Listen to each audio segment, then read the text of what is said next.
This week's episode of I Was a Teenage Film Snob is not brought to you by the Y2K virus.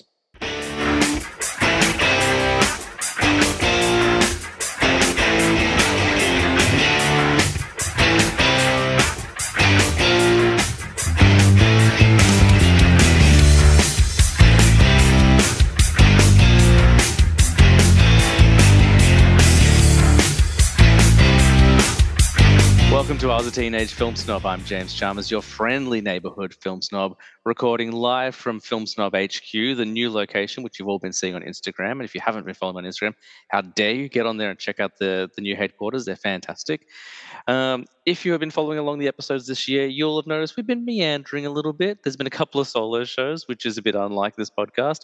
And we haven't done too much actual movie talk, really. So that's all changing. We're changing it right now. We're going to kick off the brand new topic of the year. We haven't even done a topic for a while. We've kind of been doing just some freestyle work, but we're getting back on track. We are launching our new series, as it were. So we're leaving the 20th century behind us, and we're heading into the generation launched by the Backstreet Boys, the new millennium, the 2000s. And to kick off this new series, we have fan favorites, I would say, podcast regulars and people who always bring a lot of fun to the show. Please welcome back Gabby and Andre. Welcome back, guys. Woo! Hello, hiya. I had to get a Backstreet Boys reference in there because I don't know about you, but I definitely owned that album, Millennium. Everybody. That's the wrong album. That's Backstreet's Back. But anyway. Well, I don't care. I'm not part of the law. I just enjoy their tunes, okay? Gab Street's Back. That's right. That could be an early contender for the episode title. Gab Street's Back. It was either going to be Millennium after Backstreet Boys or Willennium after Will Smith because they both had Millennium-themed albums. But anyway, this isn't a music podcast. God damn it, it's movies. How are you both? Yeah, good. Good, really good, thank you. I ask you that as if I don't know what's been going on. We've been talking for 45 minutes before this show recorded. Andre's like, is he really going to make me go through it all again? Not at all. How's your new year been? We haven't really caught up since, at least on the show, since 2023. How did your year of movies round out? Yeah, good. Actually, listening to your episode with Nick, I had seen most of the ones that you guys talked about and then seen some others that you didn't. And then you guys were reminding me of movies that I'd seen that I'd forgotten were actually last year. Because I'm on holidays at the moment, like time is just a construct. It's not real. And all my days are like moving into one day. So, you know, we went to the movies only, I think it was like last week, and I still thought we're in the same year as Barbie and Oppenheimer, and technically we're in the same 12 months, but we're not in the same calendar year. So, yeah, I think we went to the movies quite a bit last year. Yeah, we did. What did you guys say last week? We saw The Iron Claw. Oh, that's right, because Gabby posted up about how much it ruined her. Yeah. Oh, my God. It was like, I knew the story. Like, I'd read up a little bit on the story before we went to see it. And so I knew that, you know, it was quite the tragedy, but I didn't know how bad it was going to be. And I also didn't know when things would happen, like in the timeline of the movie. And then there was just some little tidbits here and there that obviously were not like factual or whatever, that they've obviously added for, you know, movie magic, that were just really emotional. Yeah. And so we were sitting not in the back row, but in the second from the back.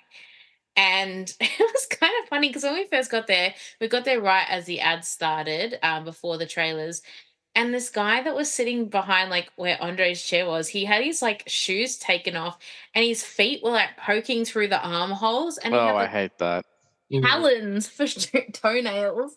So initially I was disgusted and in a bad mood, and we were going to move, but then we just didn't end up doing it. But then like a group of 5 sort of guys, I'm going to guess in their early 20s, sat in front of us. And so I was like, oh, either like, I was just thinking in my head, like either this is going to be really embarrassing for me because inevitably I'll start crying, or maybe it'll be good and like everyone will cry and it'll be like a group activity. And by the end, like I could hear all of them like sniffling in front of me, and I'm like, okay, thank God it's not just me. because I was sobbing like silently. I was like holding my breath, trying not to be loud about it. But then there was like a specific line at the end, and I won't spoil it for you, but it's quite like really bittersweet in a way. And like I'd already been crying for like 20 minutes and I was like, oh. I was really frustrated when I saw your post because last week I was going to go to the movies. I was going to see Poor Things, and I Yeah. didn't realize it was only like it was a limited release, so it was only at Crown or like two other kind of Oh, really? city-based. Okay. Well, it's changed now, thank goodness. But like last week, I was like, oh, I can't see Poor Things. 'Cause I told Tina, I'm like, hey, I'm going to the movies tonight, so like you're going to have time to yourself. I'm going to the movies. And then I was like pulling up the app to book my tickets, and I said, oh, never mind. It's only playing in the city. I'm not going to the city. There's nothing out this week for me. I completely forgot about Iron Claw until I saw your post. I was like, damn it, I've missed my chance to go to the movies this week. 'Cause I think I've been to the movies almost every week this year. I'm going to Wow. go see Poor Things tomorrow, and I might go see Yep. Iron Claw next week. But yeah, we went and saw Wonka on New Year's Day, and then a week later I went and saw Anyone But You, which was really fun actually. I was surprised how much I enjoyed that. And what else did I see this year in cinemas? There's something else I went and saw for sure. I can't remember what it was now. It was definitely a movie from this year. But yeah, I think I've been 3 times. So looking forward to trying to get to the movies a bit more this year because last year it was definitely an improvement, but I want to get more, go as often as possible. Even though I now have a theater in my home, I still want to get to the actual cinema as well. Yeah, maybe I was gonna say like obviously having a small child makes that a bit tricky because you can't just leave the house whenever you want to, and you know, you're not only just responsible for yourself. So it would make it tricky. Well, it's not But too especially bad getting back because into Tina and I it. have talked about it, and she likes at least one night a week to herself so she can just kind of catch up on her own stuff. And if I go Yeah. out on a Friday or a Saturday night, if I catch an 8:30 session or even a 9:30 session, like there's no one in the theater. So like Yeah. Zoe's in bed, Tina's happy doing her own thing. I can just drive down to the local theater, and everyone's happy. So it's yeah, it's been good. I wish I could remember what the thing was I saw. I'll have to look it up now. I've seen like 20. I've seen almost 30 movies this year already. So I am. Jeez, Already, wow. that's more than me. Yeah, well, I watched like 6 movies in 3 days, um, in the first week of January because I was on. I don't know if I can say it yet. I don't know if it's been announced, but I'm appearing on someone else's podcast, and I had to binge watch a bunch of horror films to catch up on what's been released. Yep. Oh, Godzilla was the other thing I went and saw. Godzilla Oh, minus yep, one. yep, yep. I Um, remember hearing you talk about that one actually. oh my god, it's such a good movie. Yeah, it makes you really wonder why Americans can't make a good Godzilla film. Yeah, they're fine. Yeah, I don't want to crap on a movie. Like they're fine, but this new one is incredible. It's the best one I've ever seen.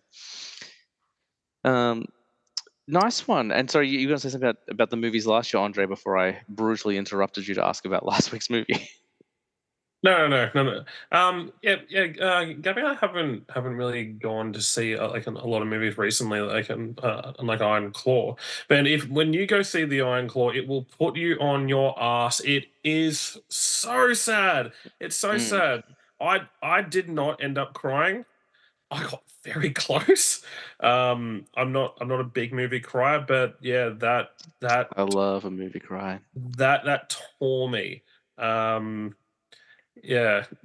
Actually, Gabby showed me a movie a couple of days before as well, Gone Girl. That Oh, I hadn't. so good. Right, Andre hadn't seen it. We were just talking about I was talking to Andre about Saltburn, and because there's so many memes and references and Mm, everything, and I was like, oh, are you gonna watch it? Because like I'll just talk to you about it if you're not gonna watch it.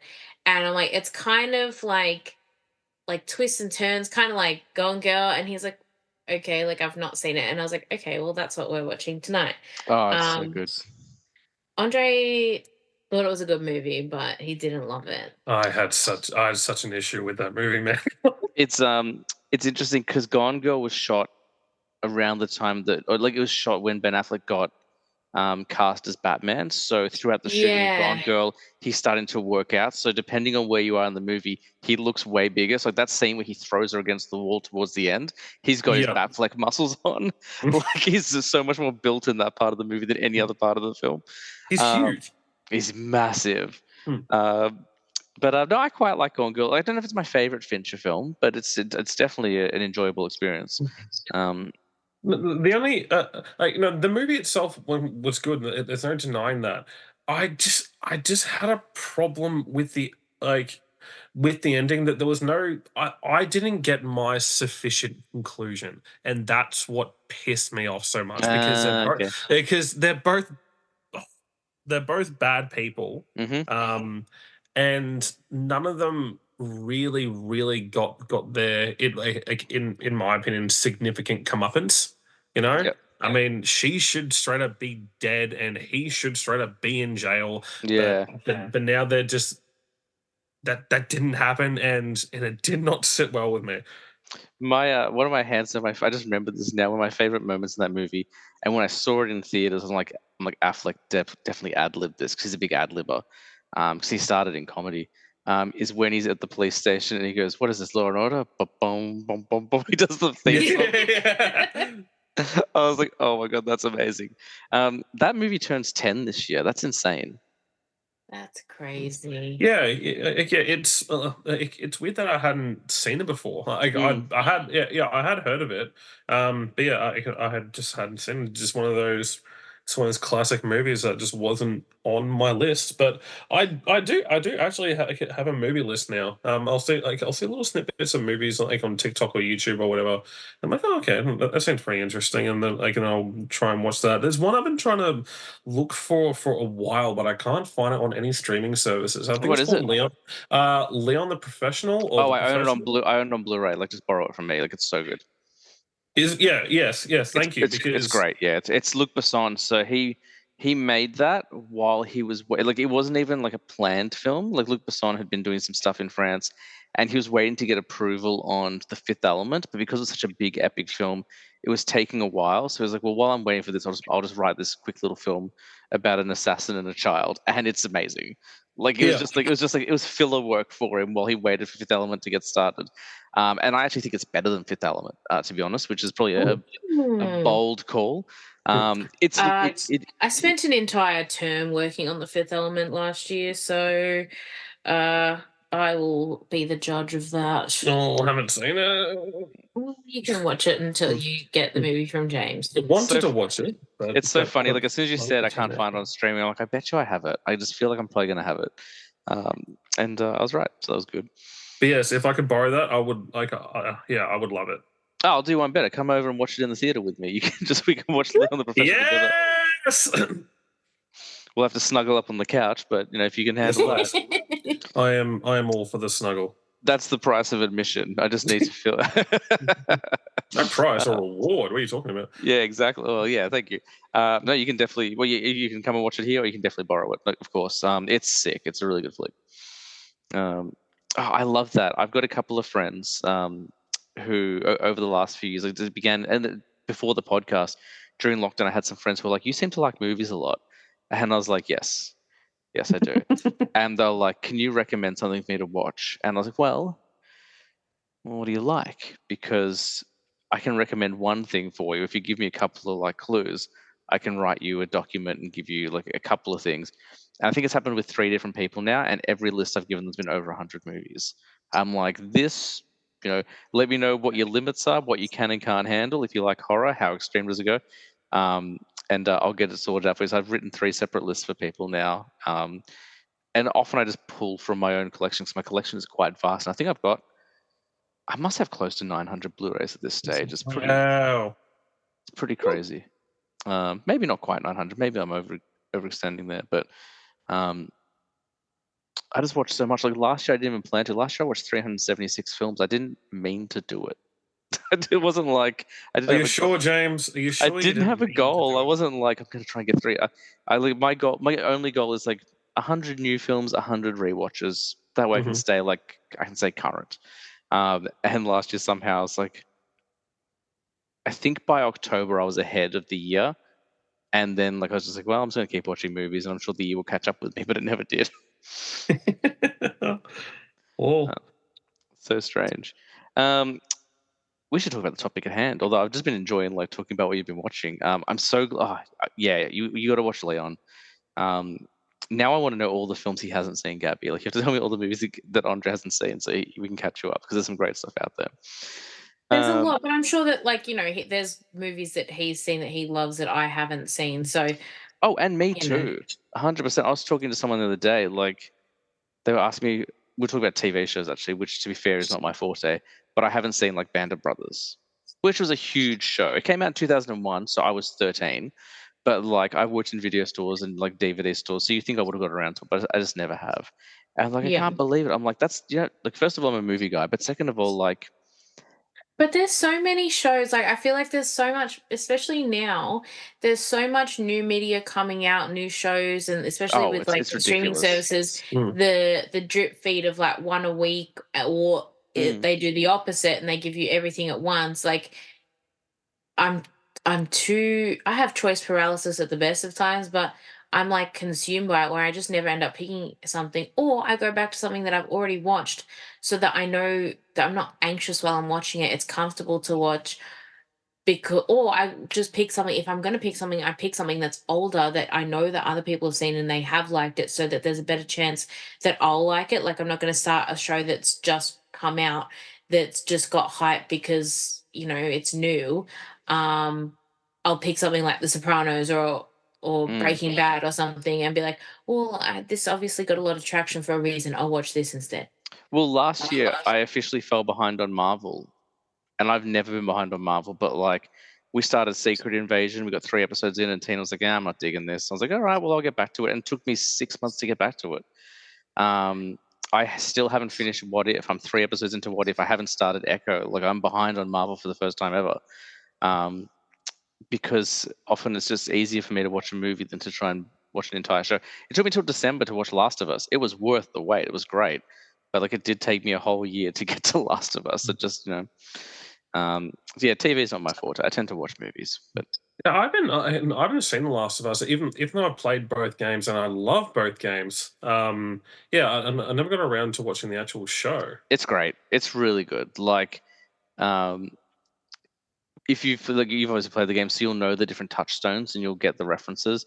Yeah. Like and like you won't really be surprised. They didn't really stray too far from the source material, other than you probably heard that episode 3 is the one that makes everyone cry, and it's based on a single reference in the game. So you find a letter in the game from, I think it's Bill, if I remember correctly. They made a whole episode about Bill and his relationship, like with Joel, and how he got to know them and stuff like that. Okay. And Okay. and Nick Offerman plays Bill, and he's just like he's incredible. I think he won an award. I think he won. Yeah, I was gonna say he won an award for that Yeah, recently. and it was one episode. Like he's just in like it wasn't even like a recurring role. He was in one episode, and it's fantastic. So, Last of Us is definitely worth watching. Mhm. Um, well, let's jump into the 2000s. So, Gabby, you're a little bit younger than me, as are you, Andre. But would you say the 2000s are really your formative years, where you start to really get into movies and stuff like that? 100%. Yeah. So, Yeah. I mean, I turned 5 in 2000. Oh my God, I was 12. Yeah, and then by the end of it, like, I was in starting high school, so, Mm, I had all the kid movies, the animated movies between, 2000 and sort of 2006 or 7, and then it started, 2008, 2009 is when I first started high school, so that's when you start watching those, like, teen comedy movies, or, mm, like, movies that are based on high school kids, or mm, the ones that have a little bit extra swearing, the really quotable ones. And I think that um because Andre's 1 year older than me, but we're in the same year level at high school, so we were in that really sweet spot of, like, those teen comedies that were coming out while we were in high school, that everyone was quoting all the time. They became part of, like, your vernacular. mm. They were just that, instead of making, like, actual jokes at school, people would just start quoting things at each other all the time. Um, and going back through that era of 2000 to 2009, like, just looking for, what movies were going to make up my list, I was shocked at how many really, like, became part of conversations every day at school. Um, The landscape, I think, was so different in the 2000s. Like it changed so much from 2000 to 2009. Like mm, the decade, if you look at superhero movies, the decade opens with X-Men and Spider-Man and closes with like Iron Man. and Yeah. and the Dark Knight, like, Mm. and like, And the scale is so different. yeah, and like comedy, like I've talked about this a lot, like comedy in the Comedy early was 2000s. peaking. Well, you had like at the late 90s, early 2000s, you had kind of peak Adam Sandler. But if you go Yeah. raunchy comedies, like it's a really weird landscape. You start with American Pie, you start with Road Trip, Not Another Teen Movie, and then you end with the Apatow version of comedy, which in essence is the same thing, but instead of the women being the target and the butt of the joke and getting taken advantage of, it's the men, which I think Yeah. was the right shift, to be honest. Like, Yeah, it's Yeah, moving absolutely. with the times. I don't know if you've rewatched American Pie or Road Trip recently, but oh, they're tough. Some of the stuff they got away with in early 2000s, I have no idea how they got away with it. Like it's pretty full on. Like the infamous scene in American Pie where they're spying on Nadia is a Yeah. flat out sex crime. Yeah. Like Yeah. I think about that as well. It's like because and I it's done don't by our think heroes. Like our heroes are doing yeah. it. I don't think at the time, like I think, you know, I was a high school girl, so it was a little bit different. But like high school boys, it was very much that boobs. No, that's. Oh, I mean, look, I was part of that crowd. I'm not gonna lie. Like Shannon But Elizabeth was cast for my generation. yeah, and like that's what her role was. Like it was meant to be like, some eye candy, and so people weren't really like seeing her as a character. And then you're right, you go back to it, and you're like, that's a person. That Mm. is a person. So why are we doing that? And why did we think that was funny? Was it our age? Was it the generation? Was it just what the media was telling us to find funny at the time? I mean, I think it's a good thing that if you look back at stuff like that and be like, okay, well, like I've moved on. I will say, like, to the franchise's credit, the second movie, like, they really gave that character, like, even though she's not in the movie as much, they kind of Mm, gave her a bit more power back, and they ended up embarrassing the guy instead. So they did, I think, realize like, oof, maybe we maybe we went too hard on the whole revenge porn spy cam thing. Let's maybe like give her some power back in this film because that might have been a mistake. yeah. Also, American Pie, Blink 182 have a cameo in it, which is very strange. But They do? yeah, they're watching the live stream of her getting undressed. Whoa. Yeah,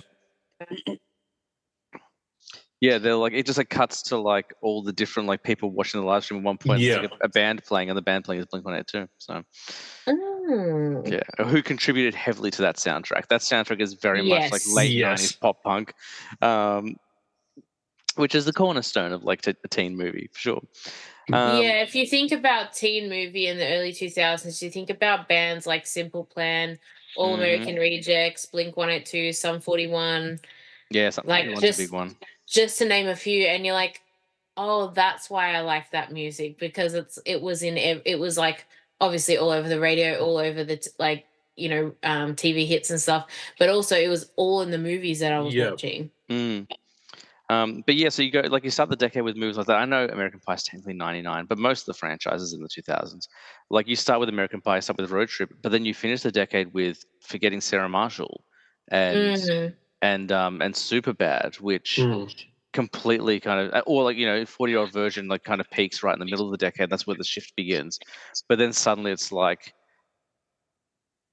the guys are schlubs and they're dumb and they really want to impress girls, but they can't do it to save themselves. And I think it works a lot better. Like, and especially when Much better. you bring in talent like Steve Carell or Jonah Hill or Michael Cera or Jason Segel. Like, yeah, it was a good choice for comedy. Like, comedy, I think, was probably heading into a bit of a dangerous direction before that shift. And like, ironically or funnily enough, the comedies are raunchier now, or like in that second half of the decade, they're more full on now, but they get away with it because they're making their male protagonists the idiots. Yeah. It's like an obvious, like, this guy's dumb. This Yeah, guy's stupid. That's why he's in this position. Like, super bad is so genius.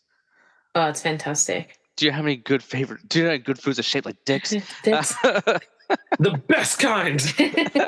Bananas, popsicles. Yeah. That's so Um, good. so good. Yeah. It's those kind of movies that they were right up there. Like I said, 40-year-old version, super bad. The Hangover. You know, Mm, um, Yeah, that was his peak Step Brothers. All yeah, Yeah. all those movies that they were they were so original and and very funny but like unfortunately well just from my perspective we can't really go back to those kinds of comedy movies Mm. unless unless they come out with something fresh but that was a product of its very limited time. Um, It's interesting. I was talking to someone online a few weeks back. They were saying that like comedy has become bland and dying in the last kind of 10 years. And I kind of went back at them, and like not like obviously not aggressively. I was like I don't know. Like I think like early to because they actually said the last 15 years. I said, well, look, in the last 10 years, we did have This Is the End, which was really Mhm. yep. funny, and we had that whole like kind of second wave of Apatow films. You got Mike and Dave Need Wedding Days, which is a really fun movie if you haven't seen that one. Um, I think that movie's funny. That's with Zac Efron. yeah, Zac Efron and is it Dave Franco? No, it's I haven't seen. he's in Pitch Perfect. I forgot his name. Oh, And Adam Devane. yes. Yep. I don't know why I thought it was Efron and Franco. We got, but speaking of David Franco, like we got the 21 Jump Street movies and so we had lots of like really good comedies. But then what happened was COVID hit, and now studios Mhm. Yep. don't want to waste money, like quote unquote waste money on comedies because the only thing putting people in seats is Mission Impossible or Spider Man. Mm. Yeah. But I thought last year we had No Hard Feelings, which I thought was a really fun comedy. I don't know if you've seen that one, the Jennifer Lawrence one. No, I no, Um, no, I haven't. haven't. but that was a lot of fun. And Anyone But You I really enjoyed, the one with Sydney Sweeney and Glenn Powell. So I think we're starting to get like the adult comedies coming back, and hopefully we get more of them. um they weren't I was gonna say they weren't particularly explicit, but Jennifer Lawrence does get all of her clothes off in that film and chase people and punch them in like the genitals and stuff. So there's some extremities there. um no Hard Feelings, definitely worth checking out. We should talk about your movies. So you guys have got some top 5 lists, is that right? Yes, we do. Excellent. Um, I have not spoken to Andre in a long time, so maybe we'll start with you, Andre. What? Let's go. We'll go back and forth as always. So 5, 4, 3, 2, 1, alternating. But Andre, what was the first movie on your top 5 of 2000s list? Alrighty, well, speaking of movies like American Pie and Road Trip, Yeah. um, so look, this list was really difficult to make. Mm, Just the sheer the sheer size of and demographic of great movies and that came out from 2009 again, and all movies that I was old enough to not only remember and grow up with, but really get a grasp on most of the concepts that were going on. mm, Um, you've got the Lord of the Rings trilogy, you've got yeah. Pirates of the Caribbean, you got Yeah. Star Wars. There's a lot. There's a There's a lot. lot. like and It feels like the movies, like they released twice as many movies in the 2000s than any other decade beforehand. Like it really opened up. Um, Exactly. yeah. But in that, just upon retrospect, I've steered clear of those those kinds of movies. Even though they would all be in my top five, I'm sure they've been done to death. Mm, So I've tried to go from more of a list that movies that I watched over and over and over again. Despite the category. hmm Um, I will say, as you know, I'm all for anything animated. I love all Disney movies, Pixar, DreamWorks. They would all be in my top five, but I try to spread that out as well. But my top five movies are just the ones that I remember fondly growing up and mm. that I was really into, and I could not stop watching. So Nice. the first one for me is Euro Trip, and it came out in Oh, 2004. what a great flick. I love Eurotrip. Thank you. Okay. I was so worried you were going to judge me. I saw Eurotrip while I was in Europe. Oh, Um, great. um, I'll let you talk about it, and then I'll as the show goes, I will unknowingly at some point interrupt and talk about everything I like. So please tell me why you love Eurotrip, because I want to try and stop myself from doing that so soon. Well, yeah, like we're talking about before, like I guess Euro Trip could kind of get thrown in like into the same category, but the teen sex movies like Road Trip and American Pie, and again it was definitely a product of its time, but I watched it over and over. There's a lot of sex in the movie, but that's not what I watched it for. It was Sure. hey shush. It was definitely the adventure. Does it have the best storyline going into it? No. But I would say it's one of the strongest of that genre, though, from that time. Like, I think it's better than American Pie and Road Trip. It's 100%, like it's a cut above the rest, like in terms of that category of movie, like the teen sex one. But the storyline itself is quite basic, but it's like I said, like it's the journey of it that makes the movie so much fun. Yeah, I agree. Yeah. It like in a way, it kind of gives off more hangover vibes than it does American Pie and Road Trip, if that makes sense. Yeah, I agree. Absolutely. Yeah. But yeah, so we have a main character, Scotty, like, and his best friend Cooper, like, and his supporting two friends, Jenny and Jamie, who are brother and sister. Um so both so the entire group has graduated high school, and Scotty's girlfriend Fiona, like, has broken up with him. So Scotty then vents to his German pen pal Mike, and like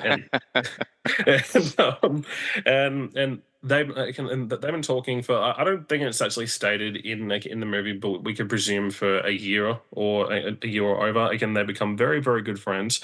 Um, though Scotty thought that Michael was a boy the whole time, but it's actually a German girl named Mika, but the English spelling has made it look like Mike.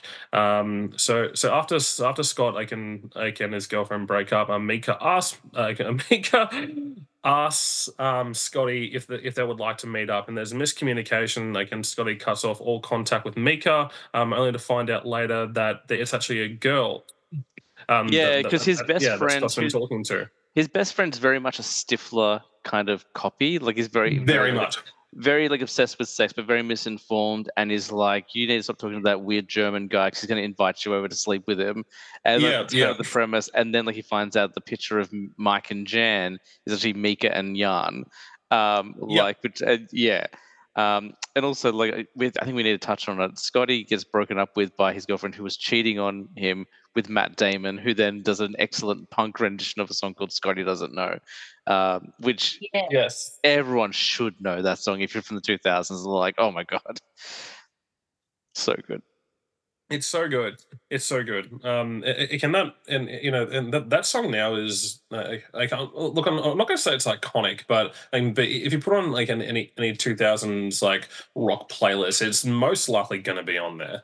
I guarantee you, if we had a house party with people from our generation, that song came on, everyone would know the words. 100%. 100%. I would say it is iconic. Like, that's a great. Like, I haven't watched that movie in probably 5 or 6 years. I think I watched it during the pandemic, so maybe not quite that long. And all I was like, when does Scotty Doesn't Know come on? And he's like, start singing along. I know that's coming. It's coming. Like, let's get into it. Sorry. Anyway, yes, go on. But yeah, like yeah, essentially, like after the miscommunication, Scotty finds out that it's actually a girl, like, and that he's been in love with her the whole time. So so him and his best friend Cooper hop on a plane to Europe to essentially find Mika, so Scotty can confess his love to her. But yeah, that's the basic premise, and they meet up with Jenny and Jamie. Like, and along the way, they get drunk with football hooligans. Like, in London, they get sexually assaulted, like, on a train by a horny Italian man. That's played by Fred Armisen. Yes, one of his earliest film roles. Miss Scusi. So Miss Scusi, it's so good. I say that all the time. Yeah, me too. Like, it's just one of those, like, we talk about how he just quote things randomly in life. Like, Miss Scusi is just one of those things that it's so ingrained in my brain now. I don't even think about Eurotrip. I just, like, it's just part of my lexicon. I'm like, Miss Scusi. Miss Scusi. Miss Scusi. Yeah, it's such a ride. It's such a ride. I love it. Vinnie Jones is the lead hooligan for Manchester United, Mhm. who just That kind of makes sense. disappeared. He disappeared off the earth. He did like a bunch of films in the 2000s, and then he never really did anything else. Like I haven't seen him in. I'm sure he's done. He did. I was gonna say he did the Juggernaut in Deadpool, but he was the Juggernaut in X3, which was 15, almost 20 years ago. Wow. Okay. He was Uh, in She's the Man as well, was it? He's like the coach. yeah, she's the man. He did a couple of things. He did a lot of soccer central films, like that tend to be what he did most. What's crazy is the only kind of star in that group of kids is Michelle Trachtenberg, Yeah. who was in Buffy at the time, and she'd done a couple other things. She was a Nickelodeon kid. She'd done a couple of things. But what's kind of crazy to me is that none of those kids really went on to do anything that I'm aware of. I'm sure they kept acting, but I haven't seen any of them in anything else that off the top of my head. And I thought that cast was really Really good. good.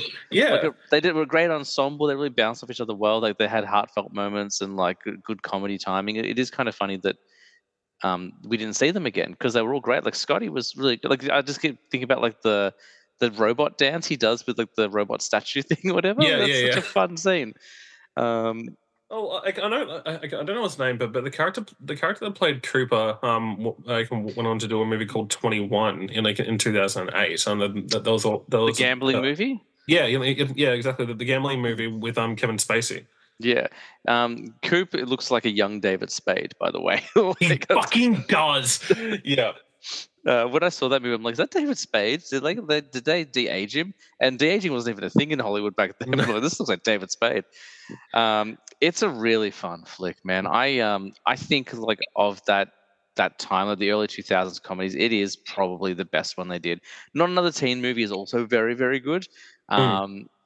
And they managed to get, because it's parody, they get away with it. I guess then we got scary movies, but there are a couple of good ones. But Euro Trip for me, I think, like really, really sets itself above the rest. Like, I think it was just it wasn't cashing in for like as a teen sex romp. It was trying to do a little Yeah. bit more.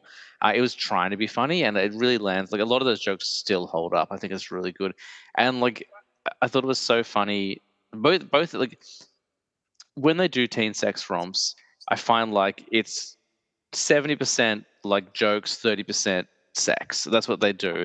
And when it's funny, it's funny, and the sex is always going to be like kind of tongue in cheek or silly, but never gets a big laugh. Him having sex with Mika in like the Vatican, holy Christ! I was laughing my head off. I'm like, this is so wrong. Like, yeah. When they go into the Vatican, that they ring the bell that signify the Pope is dead, and then they light the Pope's hat on fire, throw it in a fireplace, and so within the span of 10 minutes, the Pope has apparently died. They've re-elected the new Pope, and then Scotty walks out on the balcony covered in curtain drapes, wearing the Pope's hat, and you have the entire Vatican cheering for Scotty, who's dressed up like the Pope, and it's such a fun movie, man. And this is going to be dicey, but I'll say this: Let's go. it's really hard to make. It's real. Let me say, it's really poor taste to do a mentally handicapped joke. Like that's one of those things that really ages poorly. Yeah. But when he's eating the ice cream and they're telling him to have a special day, like I'm sorry, like it's so funny, and that joke, like I don't know if it holds up by today's standards, but it still makes me laugh. And maybe I'm a bad person for laughing, but it's so well executed because it's just perfect. It's so good. It's so funny. Like, and then even when they get scored in after guys like, you have a very special day. Yeah. Cuba's like, wow, that guy like let us in. What an R word, you know. It's so good. I think that's a brilliant first choice. Like, you're like, oh, I don't know how you feel like this. I love Eurotrip. I think it's an excellent film.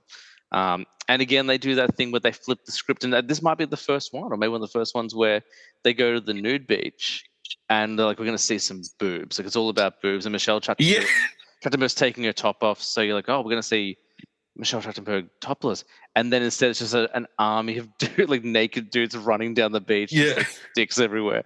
It's like naked old men.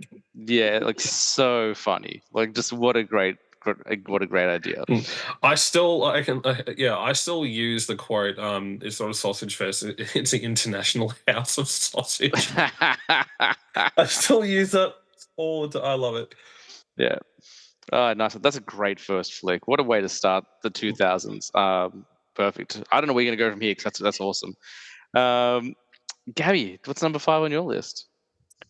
So actually, Andre mentioned it before, earlier in our chat, but my number 5 movie is Van Helsing. Oh, so good.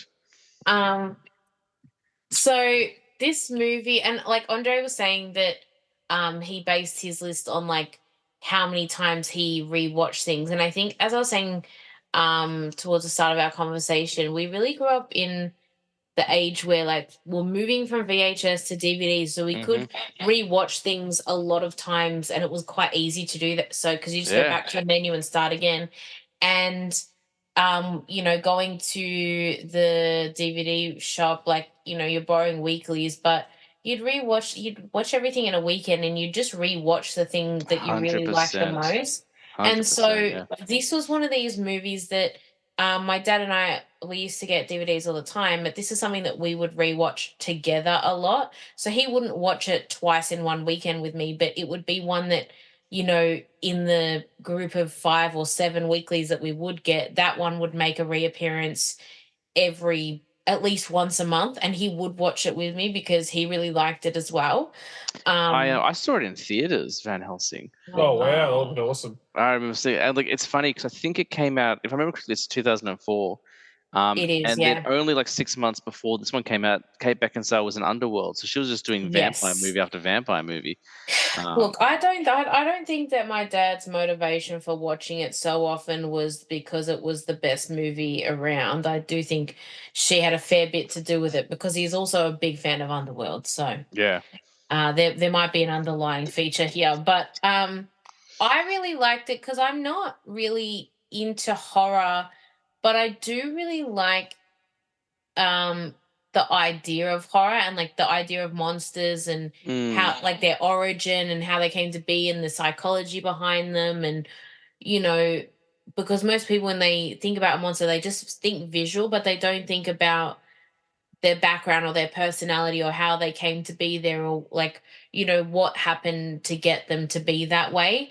And mm, so with Van Helsing, like I just thought all the characters and all the different like parts of the story were really interesting because you do get a little bit of a taste test of all these different kind of monsters.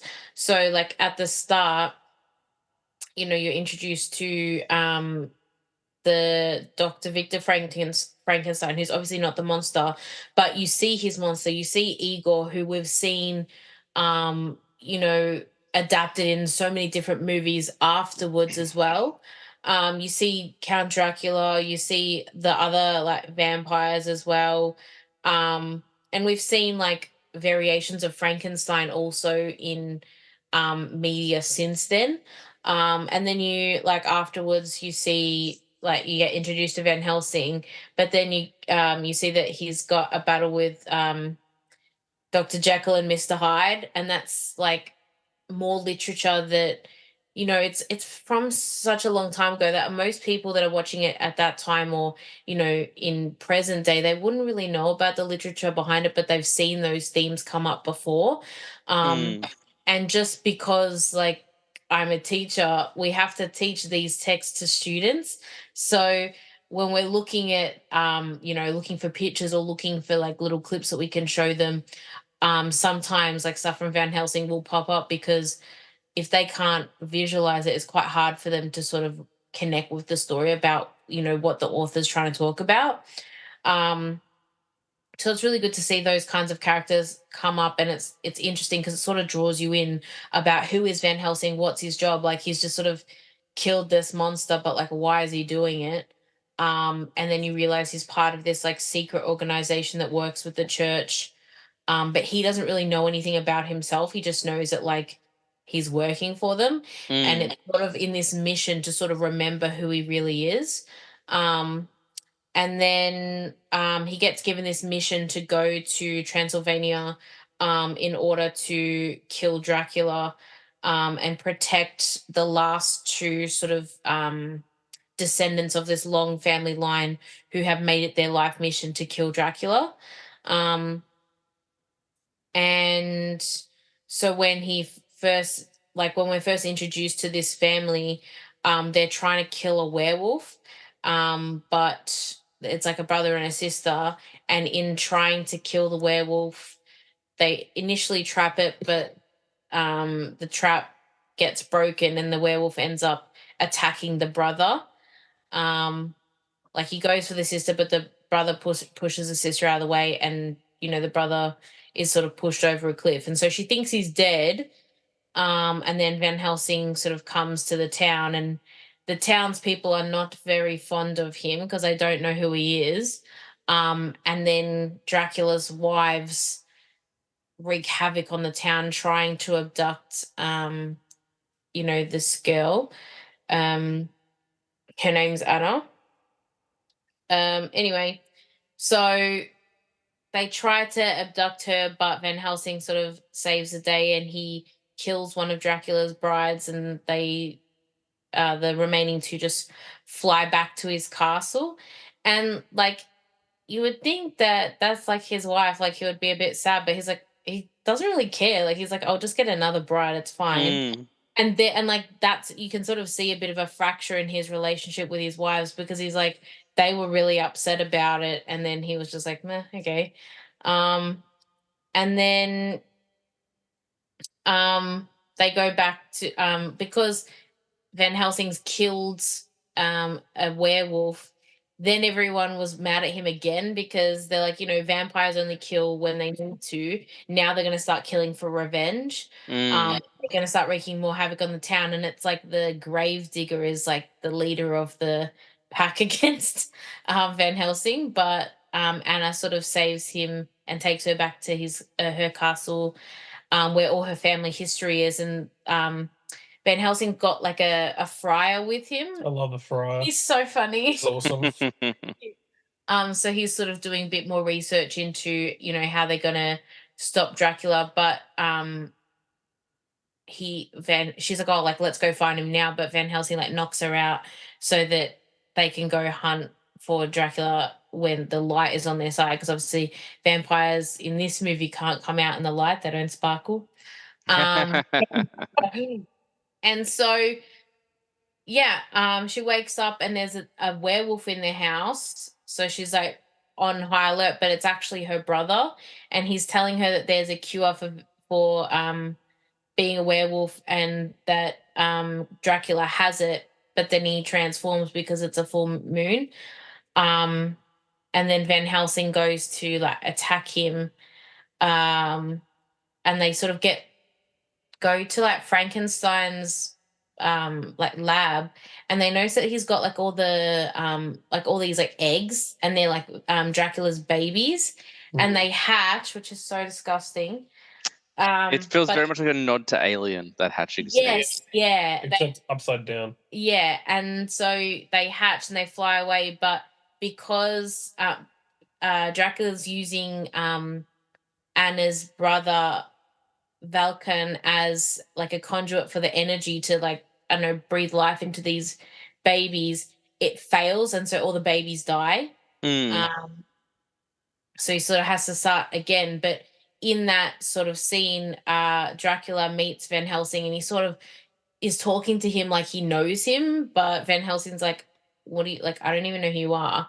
Middle, they sort of find out that like they've met in sort of like another life, that Van Helsing was actually killed Dracula, and Dracula then made a deal with the devil to gain immortality and come back to life. So they have this battle, but in doing so, they've stolen like Frankenstein. Sorry, the Frankenstein's monster's actually been hiding out at Anna's house, and so they're trying to get him away so that Dracula can't use him. But they get sort of stopped by his Dracula's wives, and so they have to go to this ball to get him back, but they unfortunately don't. Like, he gets abducted while he's at the ball. But that ball scene, like I find is really cool, like all the costuming and Yeah. everything, Mm. and how he's dancing. Dracula's dancing with Anna, and you can't see his reflection in the Yeah, mirror. it's a great scene. Yeah. It's really, really cool. And then you sort of have that ending where Van Helsing's being bitten by a werewolf, and they realize that the only thing that can kill Dracula is a werewolf. But if he turns into a werewolf like by midnight, so there's like a whole timing aspect to it. Mm. And I just thought the ending was really sad because I'm like, oh, finally, like everyone's gonna get something out of this, and Dracula will be dead, and then it doesn't work out that way. Um, but I I actually don't just remember how it ends. It's been like I haven't seen it in probably Oh well, I mean, 15 like years. spoilers for a 20-year-old movie, but like he kills Dracula because he Dracula promises that he'll tell him like his origin story or like his past, and he decides to not like agree to that, and he kills Dracula, um, and Kate Beckinsale's character Anna, she like injects him with the cure, but when she does it, he kills her like That's right. by Yeah. accident. And so then when he turns back to a human, he's realized what he's done. And so they like bury her, um and she like he sees her like reunite with her brother in like the afterlife. So I mean, Mm. like it's kind of like bittersweet because it's like she's now not alone like without her family, but at the same time there was a little bit of like a budding romance there, and he kind of like ruined it unintentionally. Yeah, ruined it by killing her. Yeah. Um, it's crazy this flick didn't get a sequel. I was just looking it up. It made its money back. Um, and Universal clearly keeps trying to make this work because, like, in early 2000s, we had Dracula 2000, and then we had Van Helsing, and then we had the Mummy. We had the Brendan Fraser Mummy Mm. films. Like, they've been trying these monster films like non-stop for decades. Like, it's shocking that this actually feels like of all the things they've tried in the last few decades, the one that should have worked. Yeah, absolutely. Like, That's good. they did that Invisible Man film a couple of years ago, and apparently that's the launching of a new universe, which I'm cool with. Like, I like that Invisible Man movie quite a bit, but Is the, that one with that girl that's from from Handmaid's Tale, yes, yes. yeah, they're doing. I think Ryan Gosling is playing the Wolfman. Oh, Okay. cool. Okay. I think he's playing the Wolfman. I could be wrong, but he's playing someone. Yeah, He's doing because one of like those movies. it's like Van Helsing's based on like Dracula, Frankenstein, the Wolfman, and then obviously features Dr. Jekyll and Mr. Hyde. yeah, so like it has like that's only like a small part, but it's based on all those things. So I mean like I'd be interested to see it. I just think, yeah, like they you could have done so much past this movie of like, okay, where does he go next? What monsters does he face? Kind of like a supernatural type thing, Mm, how they like face so many monsters and demons and stuff like that. I think that would be cool. But as you're saying, like it was in an age of like Underworld, and there was like, shows coming out as well, like True Blood and Vampire Diaries, and mm. gosh, so many. So it's I guess it was like so content heavy that maybe they thought it had been done too much, or I don't think it because made. I don't think it made enough money for them. Like, the budget was 160 million, and it made 300 million dollars, which is technically losing money in Hollywood. yeah, Go okay. go figure. Um, but yeah, it seems like Hugh Jackman is he was a rising star at that point. Like he'd Mm. been in X-Men, he'd been doing a couple of things. He'd done Swordfish. He was getting notoriety. Like, it seems like a flick Mhm. that that they could have gone with, unless they decide to old man Logan it and now do a sequel to Van Helsing 20 years later, which I'd be okay with Mm, actually. But Oh, that yeah, would be awesome. that would be cool, I think. like, because I know that it was met with mixed reactions. I know some people really liked it, but a lot of people didn't. But I think it's really fun, and like it really captures the spirit of what horror fans look for. Like, not everything needs to be scary. Like, it's just a celebration of monsters, which is what we love. So I really enjoyed Van Helsing. So I would love to have seen more. And it's very unlikely we will. But if they do decide to go for it, I'll be there. In the cinema watching it. It'd be great. Yeah, yeah. The movie was so cool. All the gadgets that Van Helsing had, and that Gatling crossbow, the Mm, like the buzz sword, things like on his hand, and And even that little bomb thing that they had at the ball that was a yeah, ball of light, that yeah, was really cool. yeah. It was a really like they were being creative, but they were trying the hardest to stick to the original source material, and the CGI still holds up pretty well. Like that scene of I did see a picture of the werewolf. I don't know if I'm convinced with that one. no. No, like that scene with like you were talking about before, when it's nighttime and Anna's walking through her house, and then Balkan shows up and they transforms into a werewolf for the first time. Like yeah, again, that scene to me, is still it's still a spectacle, and it's still Mm. up. Like look, is it CGI fantastic? But by nowadays, absolutely not. But for what it is, it still holds up. You know what it You are isn't? right, and like if you're focusing on the CGI to decide whether the film's good or not, you're missing the point. So you are right, of course. That's it. And we have seen far worse.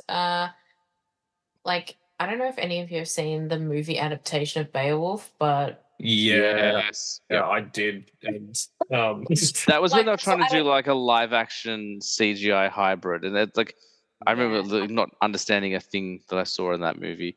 yeah. So I would I mean also I go to think I I just would have to also say go to the Mummy Returns. You know, is another yeah. example of CGI that's not aged very well. oh yeah, that rock scorpion. Like No, PS1 Rock, like yeah, it's. yeah. And I bet you, like in the theaters, because I saw that a lot later in life. I bet you if you saw that in theaters, you're like, oh my god, like the CGI is amazing. It looks Like, exactly like you. Yeah, how did they do that? And it's like, well, yeah. they didn't have to do too much. Let me tell you, like, Just looks like Play-Doh, but Mm. that's all right. it's like if you've seen clips of like the PS1 Harry Potter game, like they kind of have been memeified online in the last couple of years, but like yeah, that's kind of what it's the equivalent of. We have been going for about an hour. We've talked about two movies. Oops. um, good first movies though. Let's go back to you, Andre. What's number 4 on your list? Alrighty. So I'm going with the Scooby Doo live adaptation that came out in 2002. Nice. What a I great love that movie. movie. I Yeah. yeah, that's a great flick. Written by James Gunn. Yep. Absolutely. Which I didn't know until about a year ago. I was like, no way, that was James Gunn. Good on him. Mm. Yeah, yeah. I saw it in the cinema with my dad. And he was kind of moaning and groaning about going in to see it. Because there was I don't know, probably a different documentary on sand that was playing at that point. And he would have found that much more interesting. But but yeah, when we walked out of there, I loved it. Like, and even he loved it as well. Mm. It's like from such a classic TV show that I grew up watching. It's probably the best live action adaptation that I've seen. Going from a You cartoon. might be right. I'm trying to think. That's, It's done so well. I think the character, like, it was perfectly cast. I was about to Cast. say Um, perfectly cast.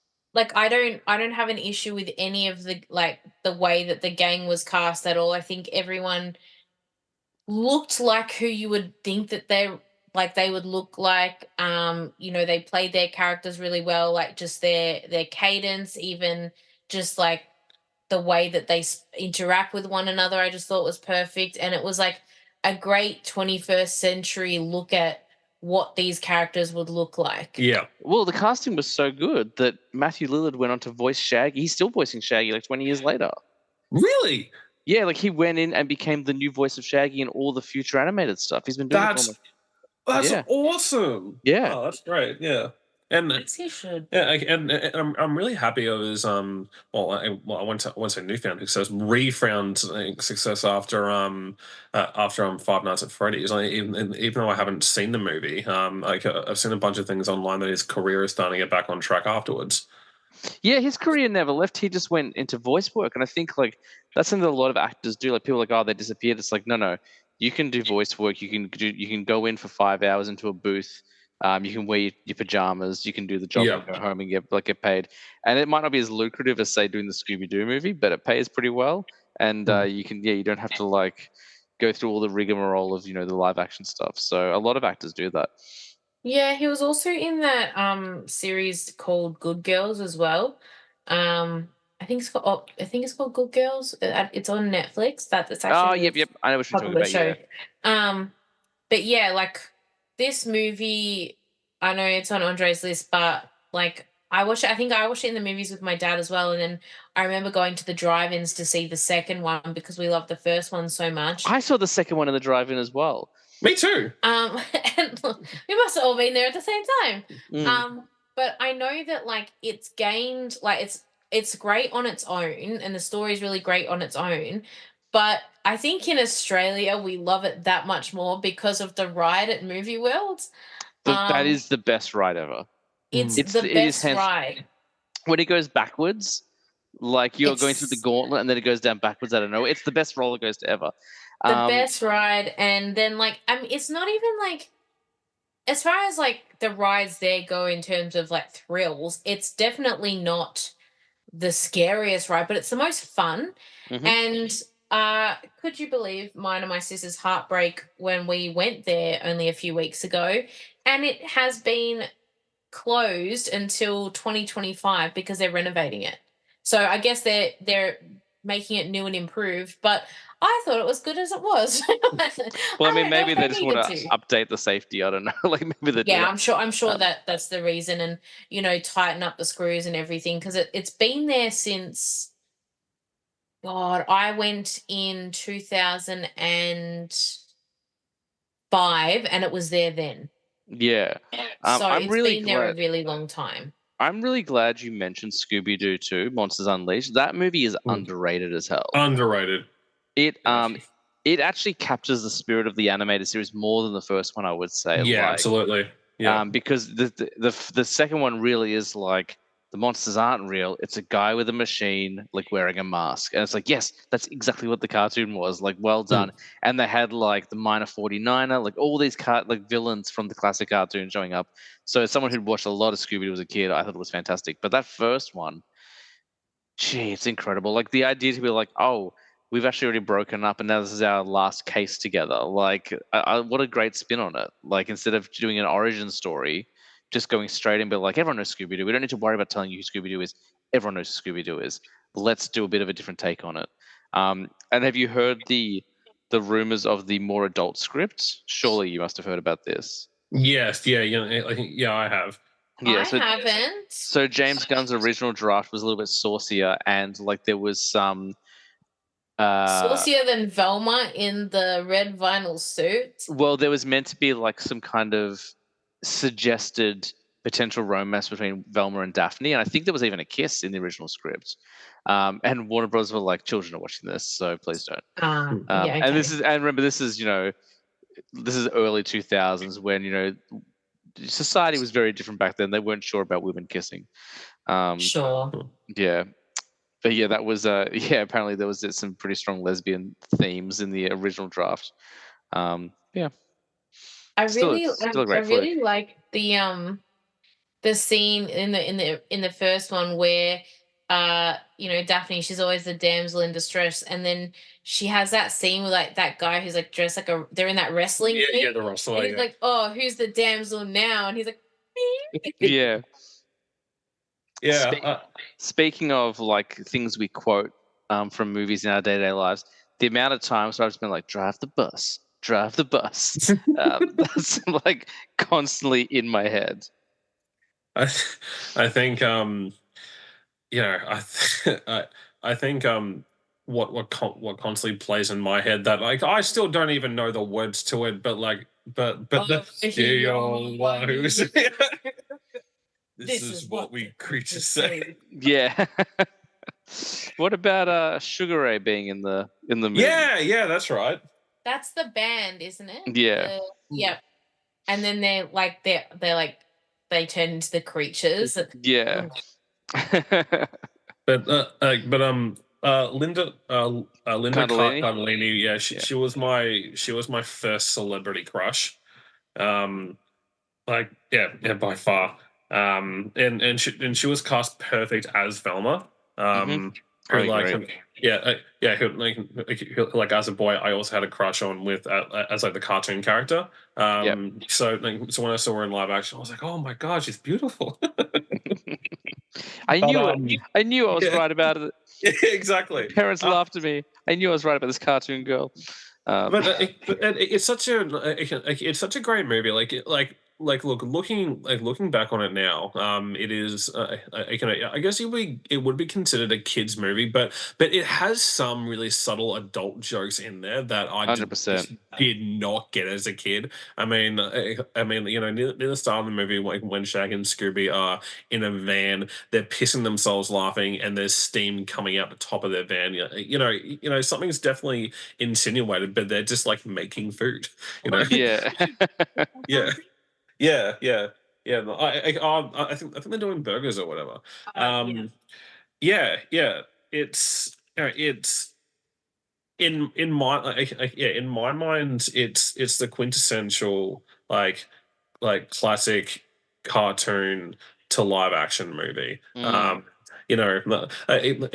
Especially nowadays with Disney just redoing all their classic animated movies in Mm. live action. And Um, I personally haven't found any of them to be impressive. yeah, none of them have really jumped out at me. I think we've Um, talked about this before. The only one that's come close to me is Mulan. It's because they didn't remake the exact same movie. Like I know a lot of people had problems with Mulan and they felt like it was a little bit low effort, but I was like, you know what? At least I'm not seeing the exact same movie I saw 20 years ago. Like they tried yeah, something different. They put it on a more epic scale. They tried to make it like more grounded, which I really appreciated. I didn't need someone to imitate Mushu and do a poor impression. Like I didn't no, need that. Do you know what I mean? Because if they couldn't get Mm, Eddie Murphy back, like what someone's gonna do an impression of Eddie Murphy and do a bad job of it? I'm like, no. But I do agree with you. Like Lion King, I wasn't overly impressed with. Aladdin, the only cool thing in that movie, like they put like 10 new songs in it. But mm. the only thing I thought was really cool was when Iago turned into a monster bird. I'm like, well, that's cool. Yeah, that was cool. That being said, Guy Ritchie's doing Hercules next, and I am kind of excited for that. And Danny Really, DeVito, Garage is doing Hercules? Let's go! and Danny DeVito's coming back. So like, maybe maybe that one will hit it for us. Who knows? Gabby and I actually watched Hercules on what, Wednesday? Uh, Bless my soul. yes. Yeah, Herc Oh, was on a roll. wonderful. Yeah, yeah, okay. I'm very excited for Guy Ritchie's take on it. Just going back to the second movie real quick. Go for it. Yeah, I love like I loved the second one. Again, seeing it for the first time as a kid, like you said, seeing all the older monsters from the actual animated show was so cool. The CGI back then, again back then, I was like, wow, wow, they look so real. Um, but my only gripe with it was the villain. I Scrappy Dappy Doo. No, the second Mm, one. Oh, that's right. That is the first one. The mm. villain in the second one, isn't it the news lady? Yeah. Yeah. Yeah. Look, I can't quite put my finger on it now because I haven't seen the second one in a long time. But yeah, the villain for me felt short. The rest of the movie was great. Like you had that showdown with the knight and Freddy on a motorcycle holding a pipe as well. I thought that was the coolest thing in the world. Mm. You had you had the two little skeleton dudes who were just running around, and then when Shag and Scooby were drinking potions from the fridge, and again Shaggy grew tits. Yeah, it was I forgot about that. yeah. Routines. Yeah. Yeah, it was like both films were really really fantastic. I there there was supposed to be a third one, but the second movie just didn't do well enough at the box office to warrant the third. Even though the third movie had already essentially been hashed out, Mm. which is really disappointing. There were a bunch of live action ones, not a direct continuation, but there were live action Scooby Doo movies that were straight to DVD.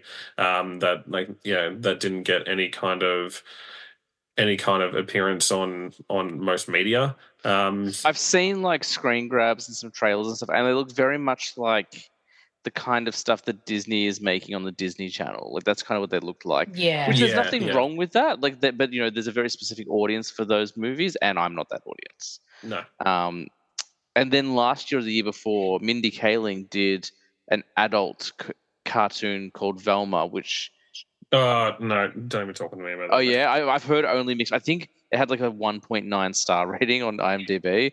Yeah. I think like people were just like, I think it was very like adult and over the top. I never watched it, as I mentioned. 1.6, it's gone down. Oh, I watched a couple of episodes because everybody was shitting on it so hard, but I really wanted to It's got give a it a great decent. cast. Yeah, It's like it everyone. does. Yeah, the cast is incredible. Yeah, yeah, yeah. It can, and that's partly why I wanted to get into it as well. Like, the cast was great. The animation itself looks solid. Mm. So I want, yeah, like I really wanted to and to give it a crack, and after, yeah, I got through 4 episodes, and I just couldn't stand it. Yeah, I just could not stand it for whatever reason they took Velma and the story itself it had almost nothing to do with Velma, like what who Velma is as she's been represented originally, but it had nothing to do with any other cast either, aside from saying Fred has a small penis, and that was essentially the joke for 4 episodes. Again, that they could have written like an entirely new character and an entirely new cast for that. But in my opinion, they just grabbed a popular character in media and just crammed it like in a random story that had nothing to do with it. Mm. Um, but that's my little rant. I guess I guess because I love the original show so much. To see it just like rubbed through the mud and to have it so much negative press. Um, yeah. Yeah, it feels like it was made in response to Harley Quinn, which is an excellent animated series. Yeah, yeah. I've heard it's fantastic. I haven't seen it though, but I've heard nothing but great things. Oh, it's brilliant. Like it's on binge. It's so good. Like especially the first two seasons. Season 3 and 4 are good, but the first two seasons, like there's one kind of consistent arc through those first two. Hmm. And that's like the end of season 1, and I think season 2 made me cry. Like it's over the top, ridiculous, hilarious, vulgar, and then has like a beautiful love story in it. Like Harley Quinn's definitely worth watching. Wonderful.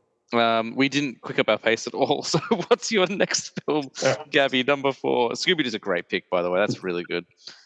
So my number 4 is Aaron Brockovich. Ooh, sick. I love a strong female lead, and I also love Julia Roberts, and so this is like hand in hand. That's what makes this movie. She obviously she's the main character, but she carries the entire movie. There's other stars in it. Like Aaron Eckhart's in it. Oh, what a champion. Yeah, but like he's definitely secondary to her in the movie. Like he's a supporting actor in it, but yeah, just her performance is fantastic in it. Have you seen it? I have seen it once when it first came out on DVD in the early 2000s. Yeah. I remember bits and pieces. I remember obviously the most famous line is probably the called boobs Ed. I Yeah. remember that. And I feel like I can't remember what it was, but she's got trying to get signature or something, and I think there's like she makes a joke about exchanging sexual favors, and she goes, "Boy, I'm tired." Yeah, like. And Um, yeah, I one of my remember favorite. a bit feeling very weird watching it. So I was watching it with my mum, and it was probably the Mm. most adult thing I'd watched at that point. Um, Yeah. but I remember digging it, and I was like, "Well, I like this kind of humor. This is definitely my jam." Yeah. I think because she starts out like she's a single mom, she's involved in a traffic accident, and so then she can't work because she's injured, and her lawyer's supposed to get her like a settlement, and then he doesn't because she loses the case because she's a bit like too like fired up in court, and so like the ruling goes against her. And then he ends up hiring her because he feels sorry for her that she's got three mouths to feed and no job. um and then it just takes a turn where you just see this woman. She just appears like she's obviously good looking, but she's quite rough in terms of like her manner and stuff. And you're like, well, god, this is never going to work out. She's in like a legal office, and although like they're not in a really hoity-toity type area, there's a level of professionalism when people are hiring legal help. So um and she doesn't quite fit the mold, but she is quite determined. And um you really see by the end of the movie that she really does care about justice, and getting the people that have been affected by the water, like the poison in the water, um getting at least something, because a lot of the illnesses that these poor people had gotten, that like they're terminal, or they're going to suffer like a really really poor quality of life. So um towards the end they get help from external, like a external office, because like I think the case is quite big. They've got like 600 odd people that are like complainants against this massive company that have poisoned the water supply. um so they hire external help, and one of like the ladies who works for that legal office is like, oh, we don't have enough details, like we'll never get it done in time, and blah blah blah. And Julia Roberts, like Erin, she's like, okay, whose number do you need, like what's wrong, like what address do you need, what's your problem? And she's just like, oh, like you can't possibly know everyone's names, there's like 600 and something people. And she's like, what name do you need, whose number? And then she's like, oh, okay. She just picks up a file and she reads out a name, and she's able to like recite who it is, how old they are, what illness they have. She named like her phone number, like all her history. And she's like, okay, like I think we've gotten off on the wrong foot. And she's like, well, that's all you've got is two wrong feet and fucking ugly shoes. That's And I'm right. like, Yeah. and I'm like, you know what? That's what I'm talking about. I love your attitude. I just love, like, she's an expert, but she's also got a bit of sass, bit of pizzazz She got the about her. sass going on. Yeah.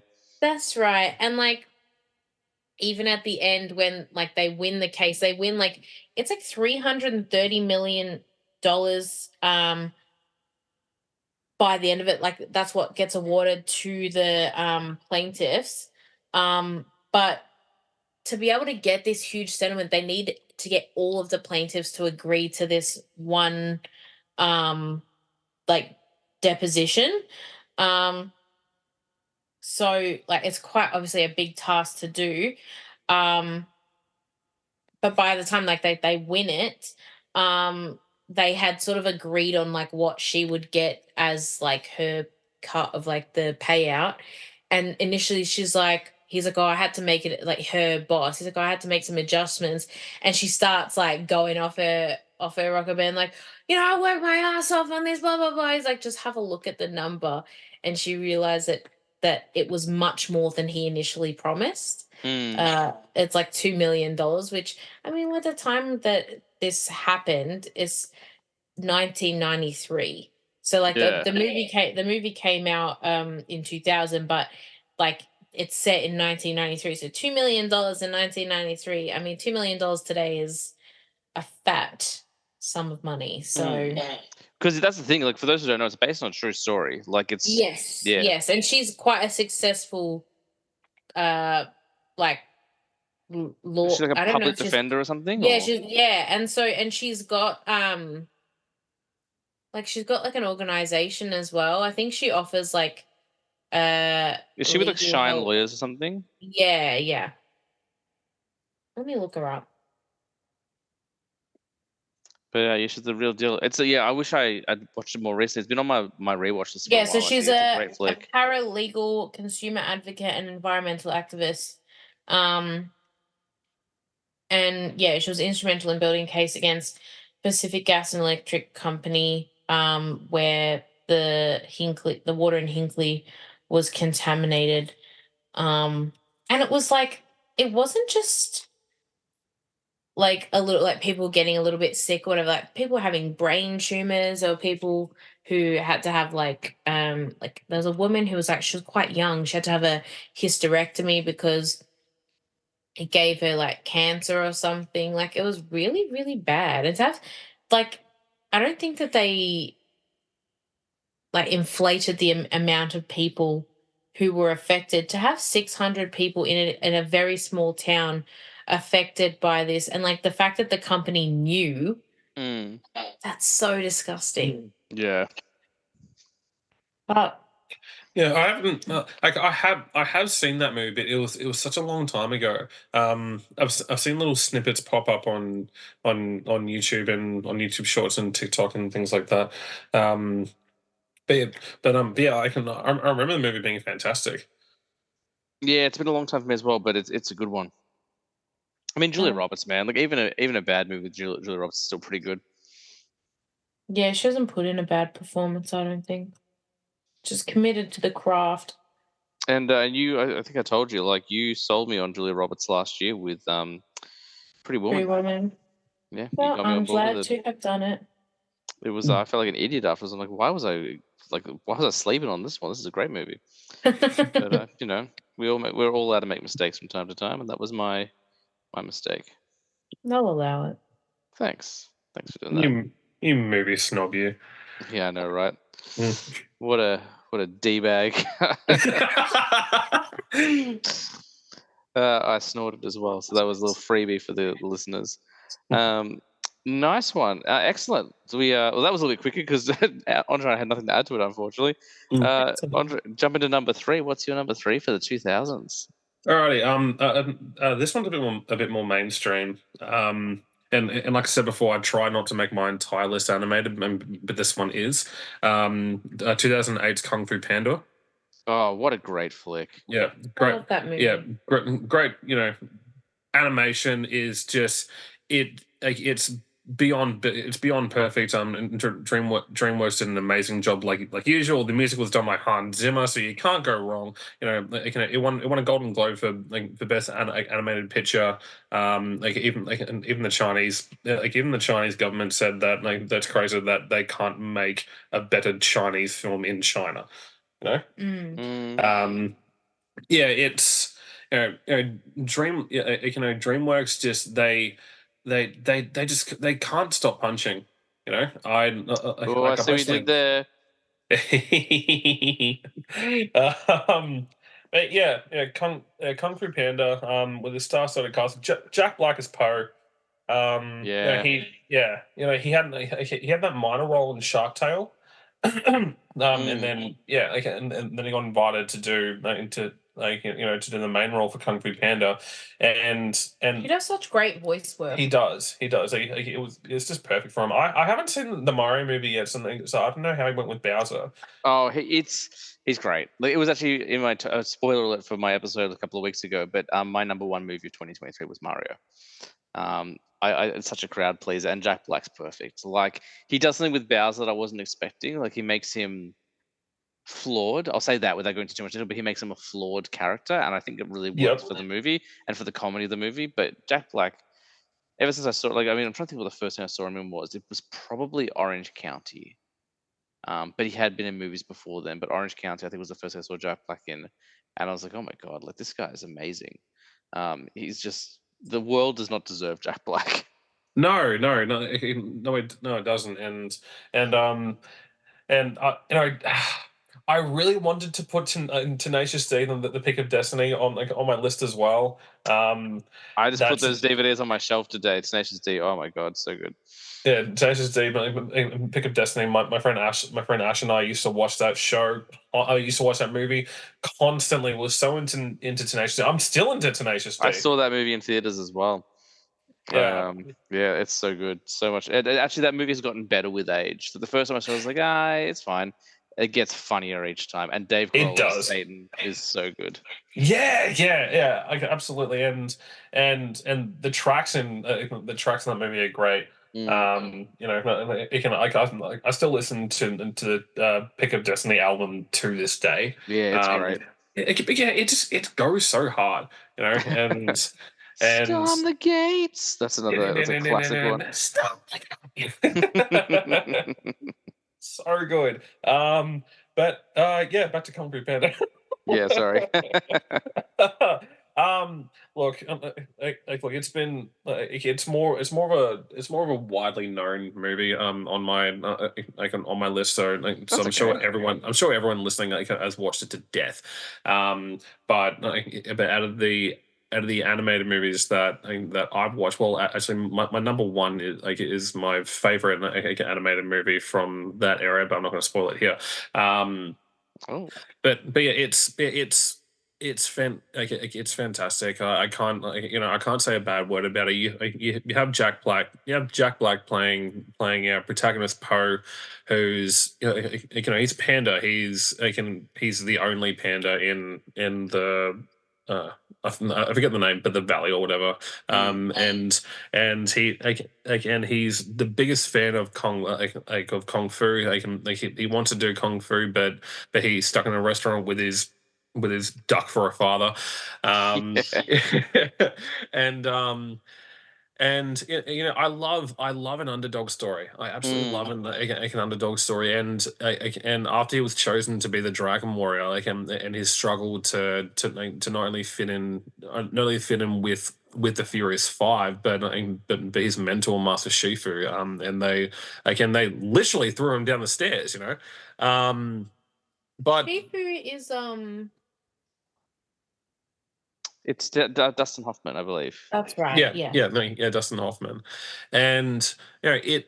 If anything, it's a movie about not only perseverance but believing in yourself. And I struggle. I still struggle with self confidence when I was growing up. And that movie had such an impact on me to to not only try my hardest at things, but to push through all the negativity, to really try and to try and do great things. The only thing you can do is try. Yeah, it's a movie that touched me to my core. It's so good. And also this, like, I haven't, obviously the new one hasn't come out yet, although the trailer is fantastic. Not a bad flick in the franchise. Like, all the Kung Fu Panda movies are great. Great. I saw this in cinemas as well. I remember I saw it opening weekend. Seth Rogen is in it. Is Lucy Liu in it as well? Yeah. She's the crane? The snake. The snake, that's right. I remember I went and saw it, and this is when I realized that my love of movies was different to other people's. Because I went and saw Kung Fu Panda opening weekend, and I told my friends about it, and they're like, "Why? Why did you see this?" And I was like, "What do you mean? Why wouldn't I see this? It's Jack Black, it's Seth Rogen, it's Lucy Liu, it's Dustin Hoffman. Like, it's the greatest martial arts film of all time. It just happens to be animated." And that's when that was the exact film that made me realize, I was like, "Oh, I like movies different to most people I know." Yeah, my love of cinema just goes in a different direction to where most people go with cinema. I'm like, that's cool. Now I know. Now I know that I'm a bit different. That's okay. Yeah, I actually have a similar story. I went to the movies with my friends, and they all wanted to see Hancock, with Will Smith, and I just really, really wanted to see Kung Fu Panda. But there was about eight of us, and we all went to see Hancock, and it's not like that I wasn't enjoying the film, but I just really wanted to see Kung Fu Panda. So about 20 minutes through Hancock, I just left, and again around that, and they happened to be showing Kung Fu Panda half an hour later, so I just snuck into that cinema and saw it by myself.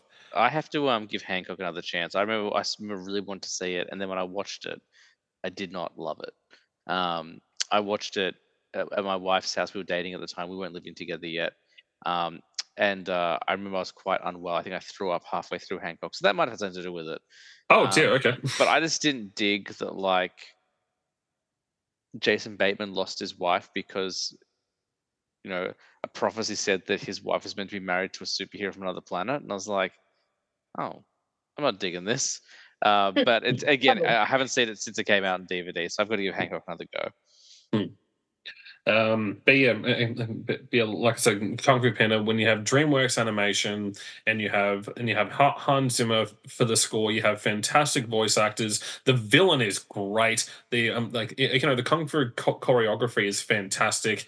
It's right up there with a perfect animated film. You've mentioned animation a lot tonight. Have you seen the nominations for the Academy Awards this year for animation? No, no, I haven't actually. I'm interested on your thoughts because I think there was I think a couple of glaring omissions, but there were two that I hadn't heard of, and one of them was a Spanish film, which I was really excited about. I'm like, great! I'm glad that animation's opening up to just not the English only ones. Hayao Miyazaki, the Studio Ghibli film, The Boy and the Heron got nominated, which I thought was excellent. Yep. I haven't seen it, but I'm glad, like they always get a nomination. Elemental got nominated, the Disney Pixar one, which I haven't seen. Yeah, Anna said that's good. And then the last one was Across the Spider-Verse. And I took issue with both the Elemental and Across the Spider-Verse. I haven't seen Elemental, but like I feel like in the last 5 years, animation has really been stepping up its game in terms of the kind of films we're making, with the exception of Disney. Like Disney is always making good films, but every Pixar film looks kind of the same to me. And I was like, Yep. do we need to nominate Disney every single year? And I'm not trying to tear down Elemental. I haven't seen. I'm sure it's wonderful, but I'm like, it looks like every other Pixar film. Why did Ninja Turtles and Super Mario get ignored? Like they're both so Yeah. visually different, especially Turtles. I don't know if you've seen the Turtles film, but it's such an interesting looking flick. Across the Spider-Verse, I have some issues with Across the Spider-Verse. I really enjoyed it, but I don't think it's good as the first one.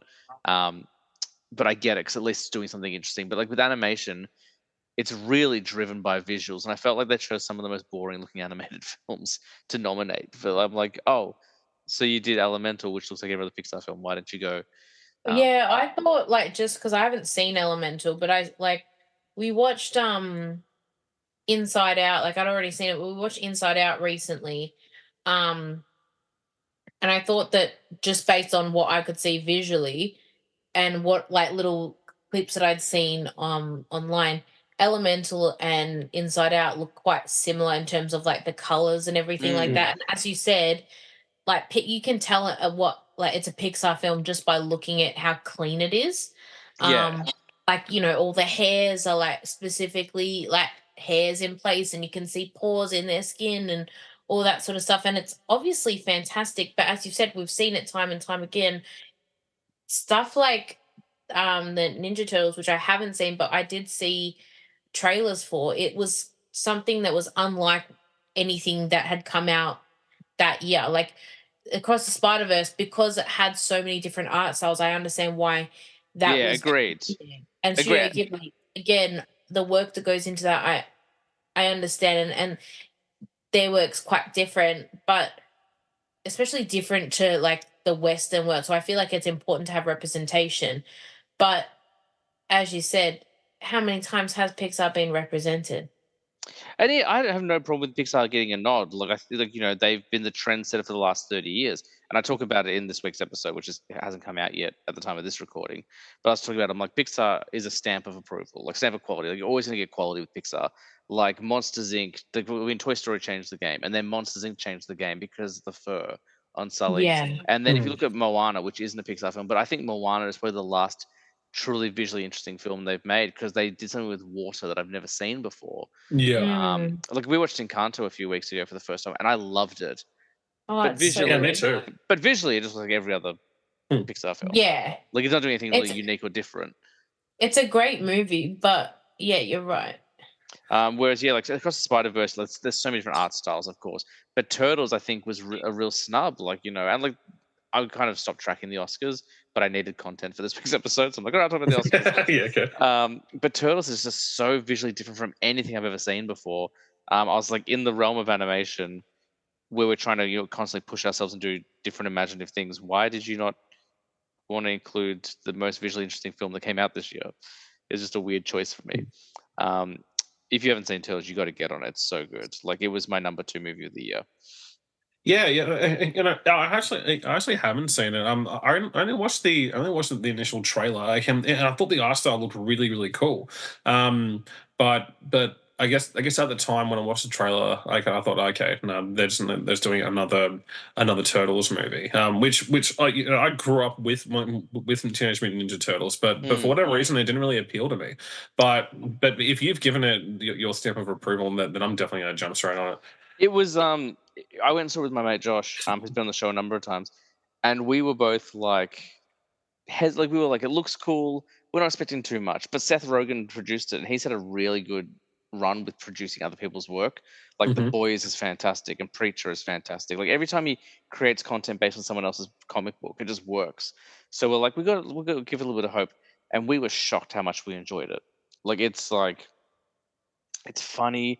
Like they actually cast teenagers as the Ninja Turtles, so they feel young and inexperienced. They're not like automatically like badasses. They're figuring things out and getting things wrong. You got Jackie Chan as Splinter, which is a great choice. Awesome. And and again, like it's got a really great like family story. It's got a very like kind of just like focusing on them being brothers, which I felt like Across the Spider Verse really missed last year. Like it's visually, I can't fault it. But what really worked about that first Spider Verse film is that team and like Miles being uncertain about being Spider Man and needing family and friends to really guide him and help him on his journey. And in this one, like there's almost none of that. It's very action packed, and there's very little time for kind of emotional core, which I'm sure the next one will address beyond the Spider Verse. I Yeah. think because we didn't even get our core characters in this one. Like you got Miles and Gwen, and Peter, and that was it. But half the team was missing for the entire film until the very end. Spoilers. Um, so yeah, Turtles was a real surprise. I really dug it. I think if you're a Turtles fan and you like animation, especially as an animation fan, I think you'll dig it. There's definitely a lot to enjoy in there. All right, yeah, yeah, yeah. I can. You're saying I'll jump straight on it. Yeah, Absolutely. do it. In fact, we'll stop recording right now and get on it, and then uh, no, don't do that. It's a strong pick, man. Kung Fu Panda. You guys are like you're bringing your A game. Gabby, what's your number 3 pick? So, my number 3 is something that I still quote to this day, but it was almost like there was like 3 things that I quoted in year 7. One is like so not politically correct. And it was like a YouTube series called like I don't even know if it's real. I don't know if it came out that it was fake, but it was about this guy whose name was Danny, and he had Tourette's, and his sons would like film him doing stuff all the time, and they call him Tourette's guy. And like in year 7, my whole year level would just quote him all the time. So like obviously that's not really politically correct because that's, I guess you could say, it's making fun of someone's illness. So we definitely don't do that anymore. And 12-year-old children should not, you know, that is not who I am, basically, is what I'm trying to say. But I also used to quote like Jersey Shore all the time because that was of its time. But also Napoleon Dynamite is Oh, what something a that I great flick! quoted all the time. And for a movie that, their budget was $400,000, I think, Yeah. they made like 470 million in the box office. So they more than made their money back. Um like, I just think everything about it is so funny, and, like, it's that classic, like, trying to be cool in high school, but, like, nothing you do is working, and everyone thinks you're a loser, and, like, everyone can relate to him in some way, shape, or form. Mm. Even if you are popular in high school, there's always that, like, socially awkward person that you know, or you've been that socially awkward person.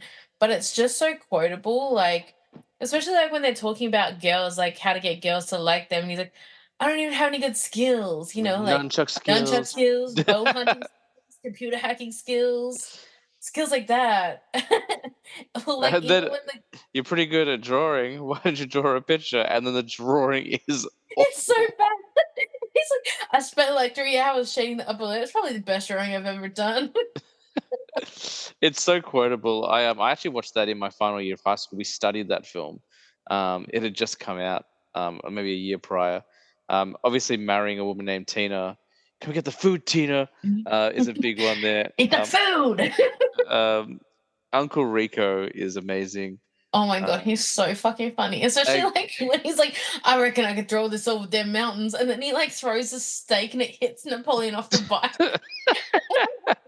or Kip. Things like Oh, I guess you he's say so things are pretty funny. serious right now.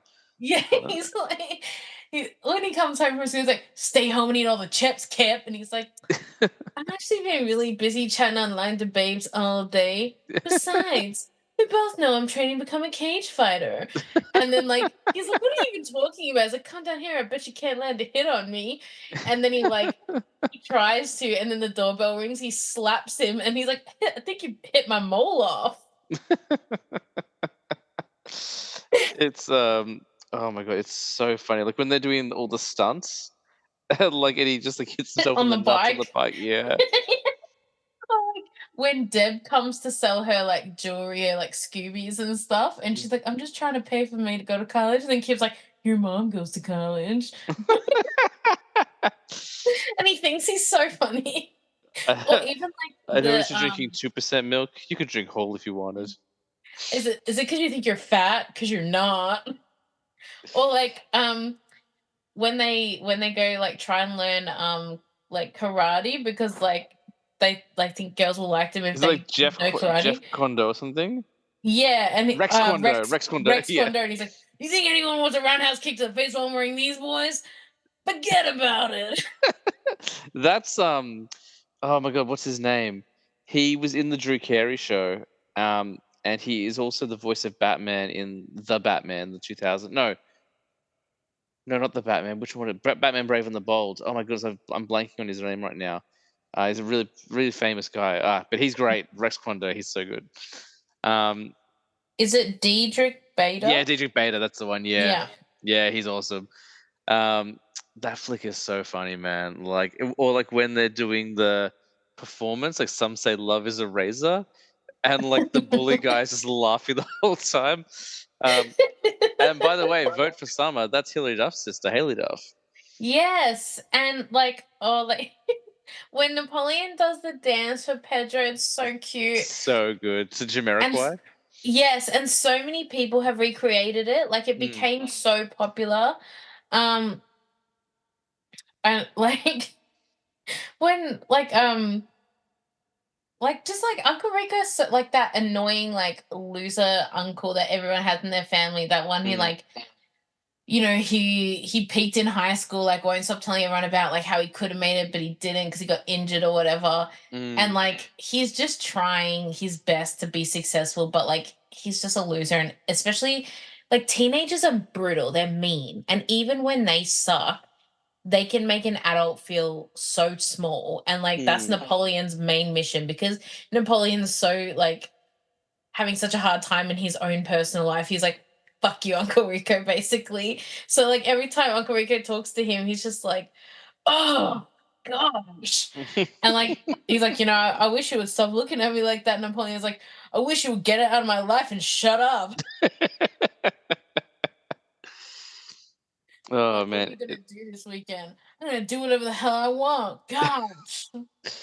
it's so good. And the guy who directed it went on to direct. We were talking about Jack Black before. He went on to direct Nacho Libre.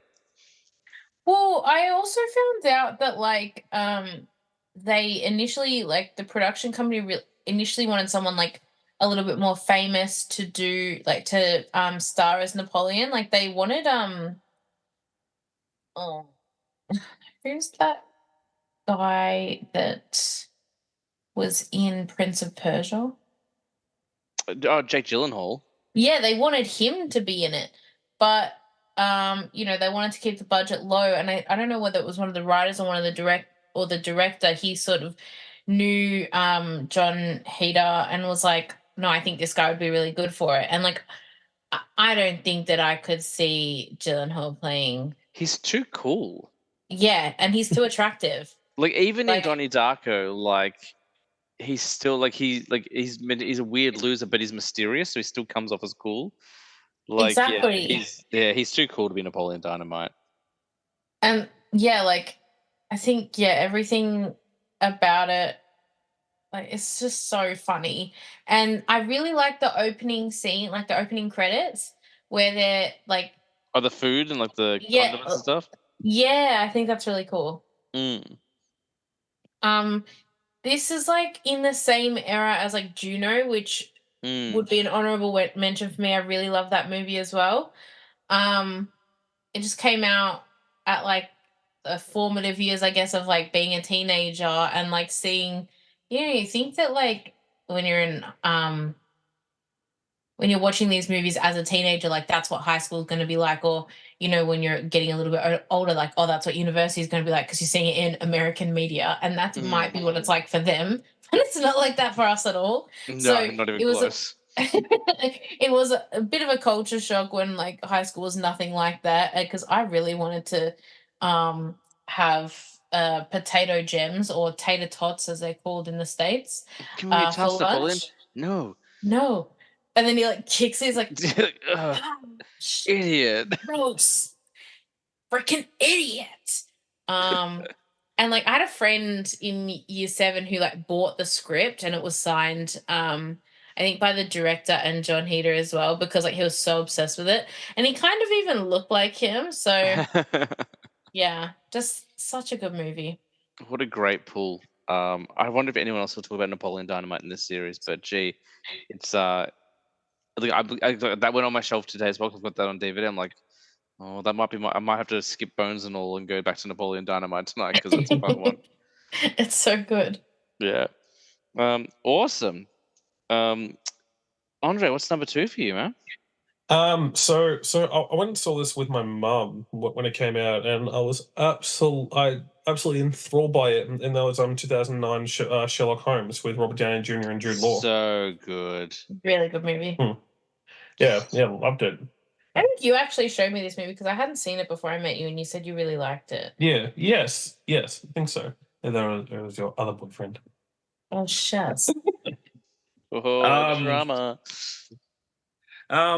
It when mum first suggested it, I'd heard of I've heard of Sherlock Holmes, but I had no idea what I was walking into. But I've already forgotten the director. Who directed It it? was Guy Ritchie, I'm pretty sure.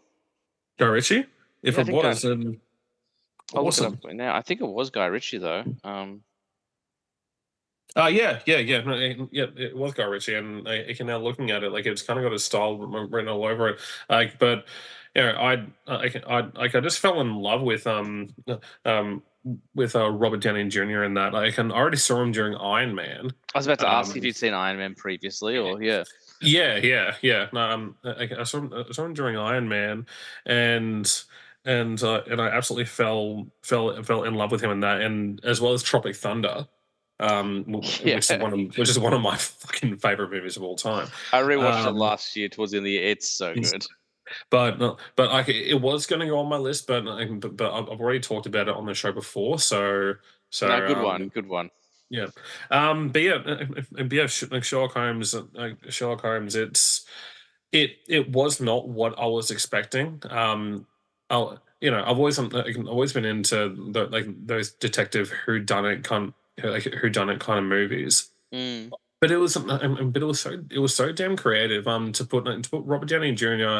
in a role where he has to, quirky doesn't really sum up the character. Mm. He's borderline a maniac. Um, Yes. but he plays one of the most famous detectives in fiction, right up there with Batman. Hey, don't tickle at me. No, I think it's a good comparison. Mm. Yeah, and Jude Law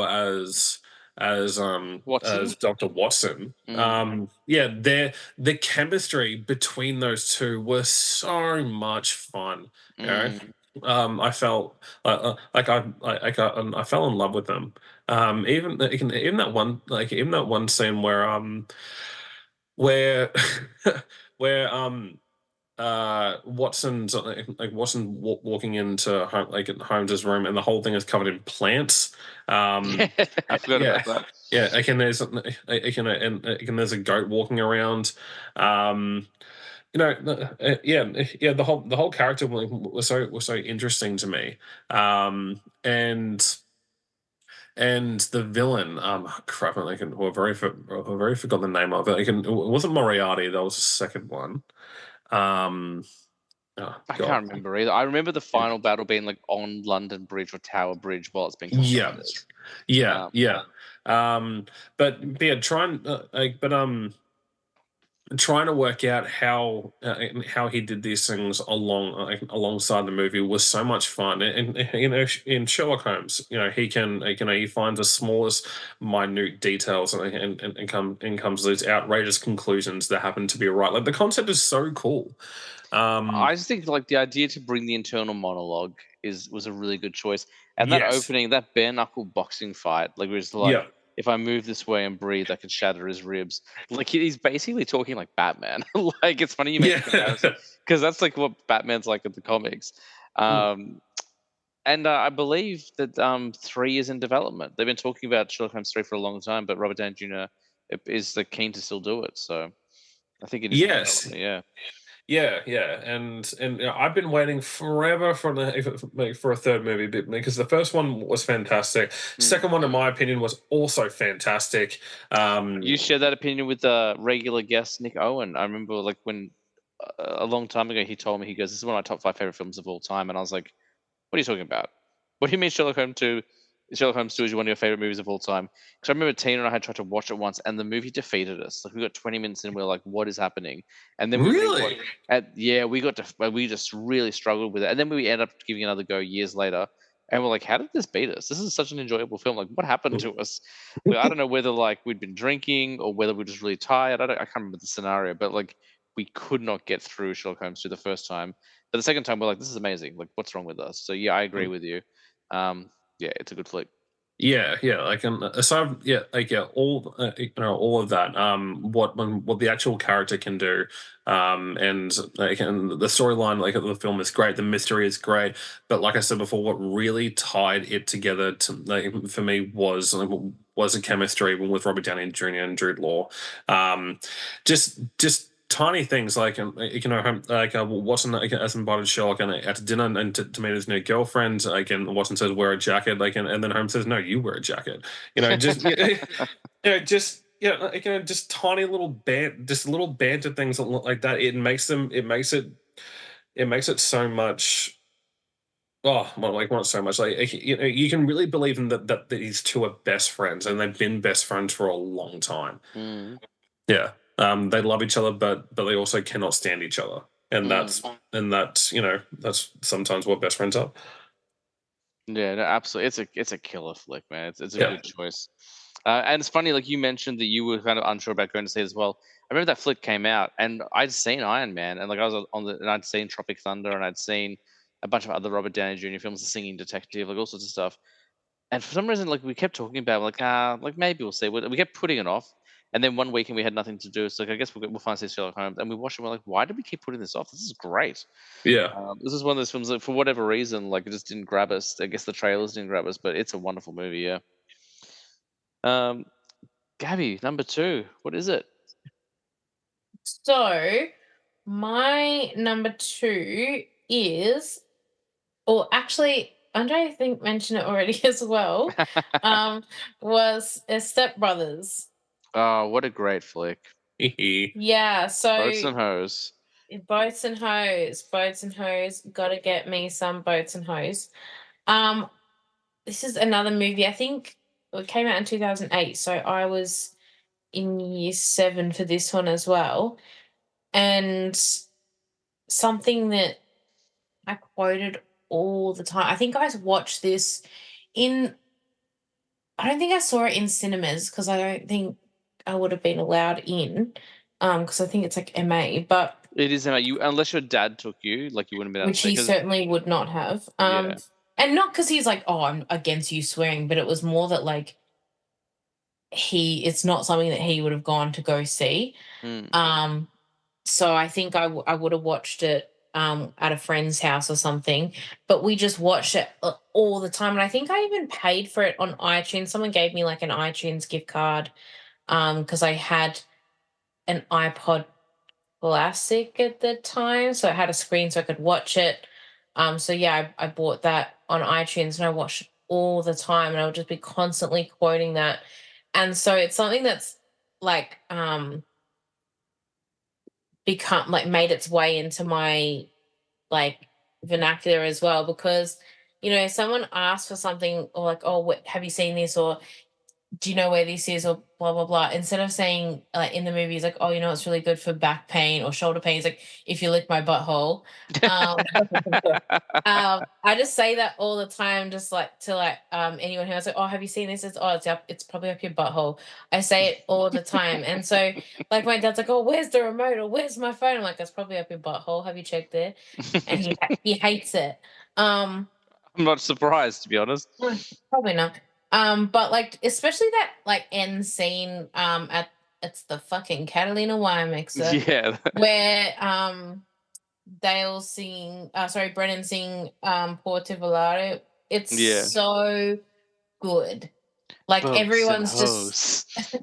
boats and hoes, and then he's like got the drums like, and you see the cymbals. I just think it's such a perfect way to end it. And then like, after that scene they go, it's like 6 months later or whatever, and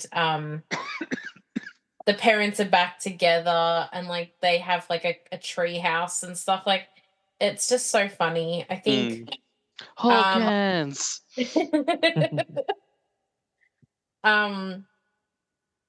Having Will Ferrell and John C. Reilly, their chemistry together is fantastic. Just the way that they bounce off each other. I don't know, like I've seen a few bloopers for that movie, but like I don't know if I could be an actor alongside them, because I'd just be laughing all the time. Just because the things that they ad lib, like I'd be pissing myself all the time. I see ad libs for blooper reels for even Anchorman as well. And just the stuff that he comes out with, like I would be in tears. Yeah. And I used to have this conversation with my nan, because I brought Step Brothers to their house, and I watched it with my nan and pop. Because like my pop had quite a childish sense of humor, and he really loved it. He thought it was hilarious. But my nan just thought it was stupid. She's like, I just think he's such an idiot. Like nothing that he does is funny. He's just dumb. And I'm like, yeah, that's the point. Like it's funny. But yeah, like I just love this movie so much. Even I can't remember her name, but the lady that plays Derek's wife, where she like approaches Catherine Hahn. Yeah, where she approaches Dale like at the dinner.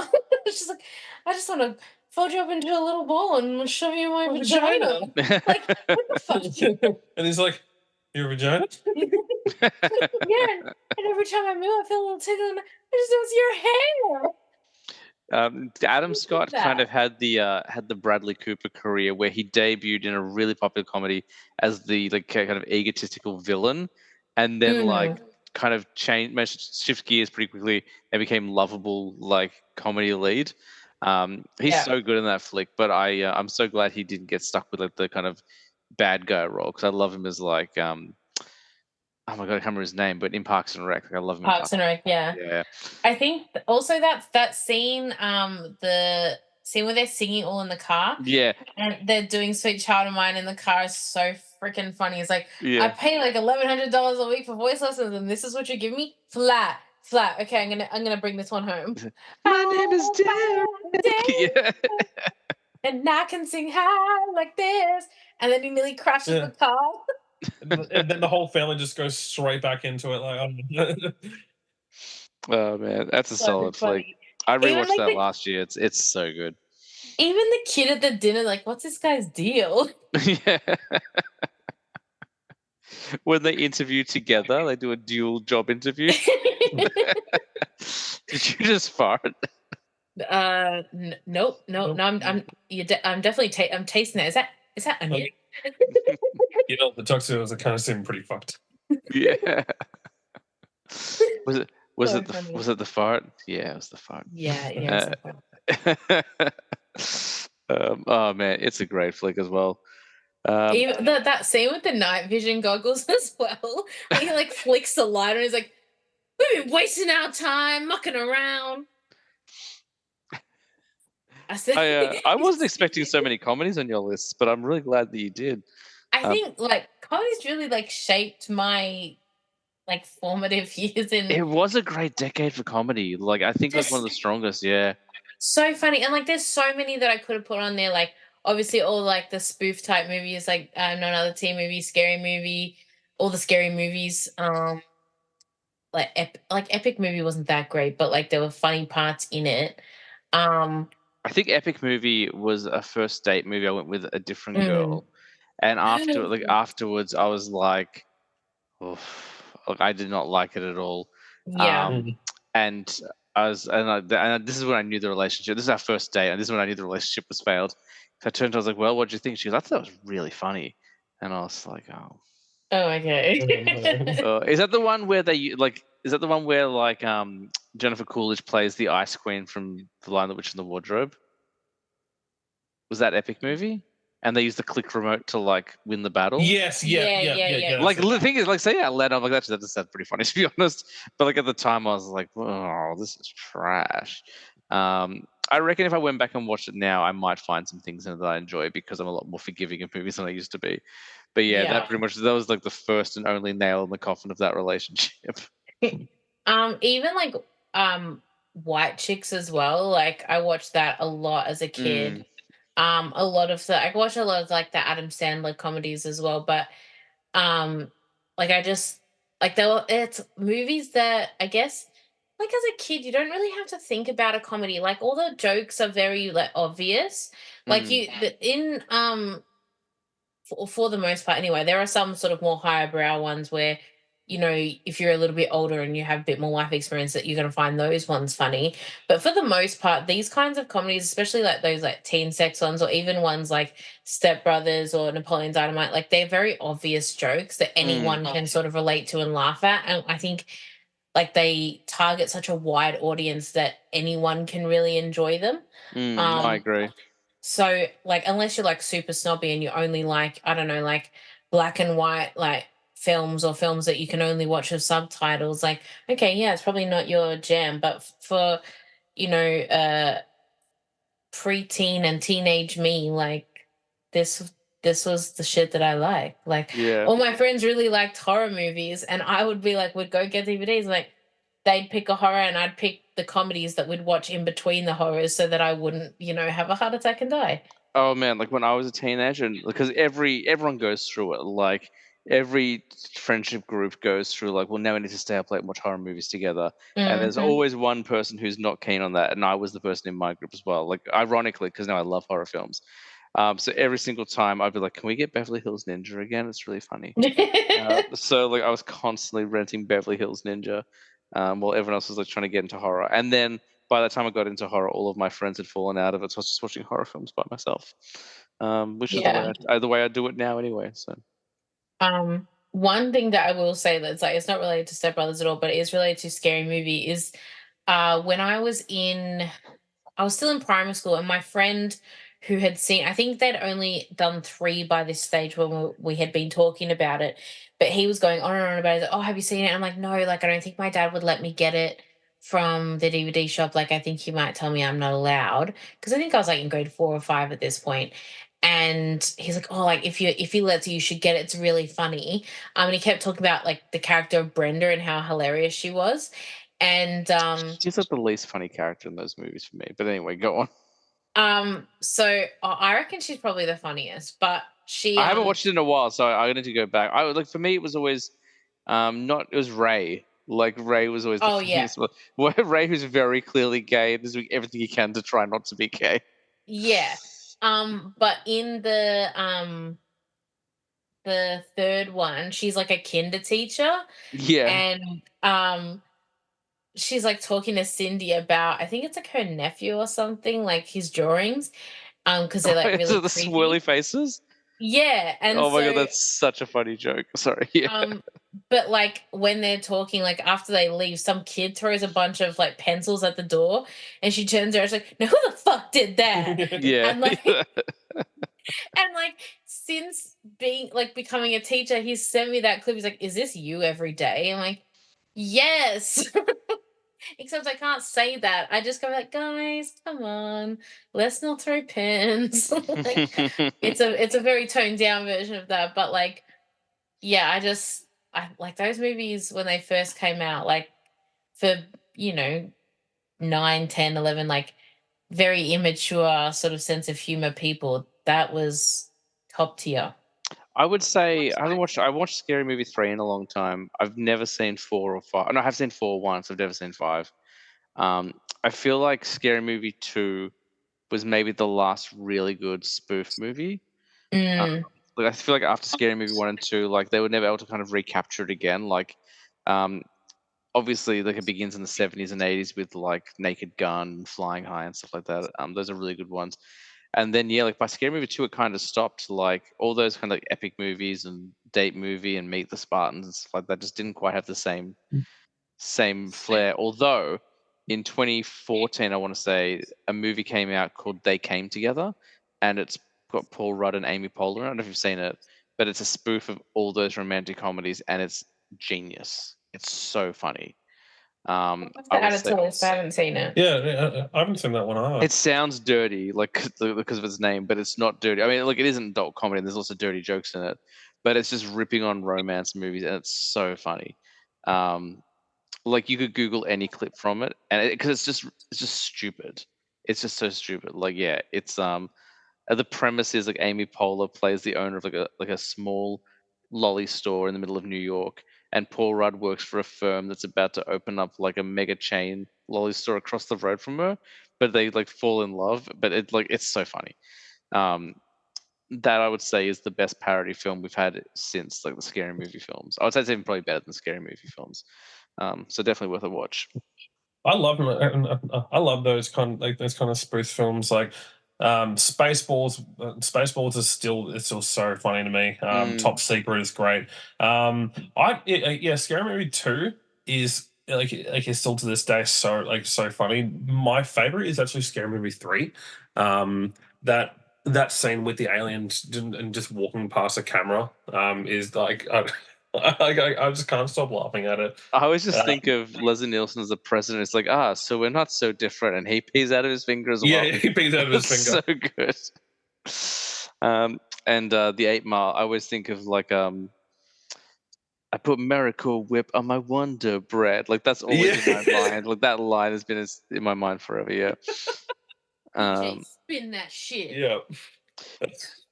I need to Because watch like that because when again. like inevitably when I go to the grocery store, that we have like Wonder Bread at the shop. I think it's called Wonder Bread. So whenever I see it, I'm always like, I may be white, but my neck is red. I put Miracle Whip on my Wonder Bread. Yeah, yeah, like it's terrible rapping, but like the Yeah. crowd's just going ape shit. I've never been to France. My middle Yeah. name's Lance. Like it's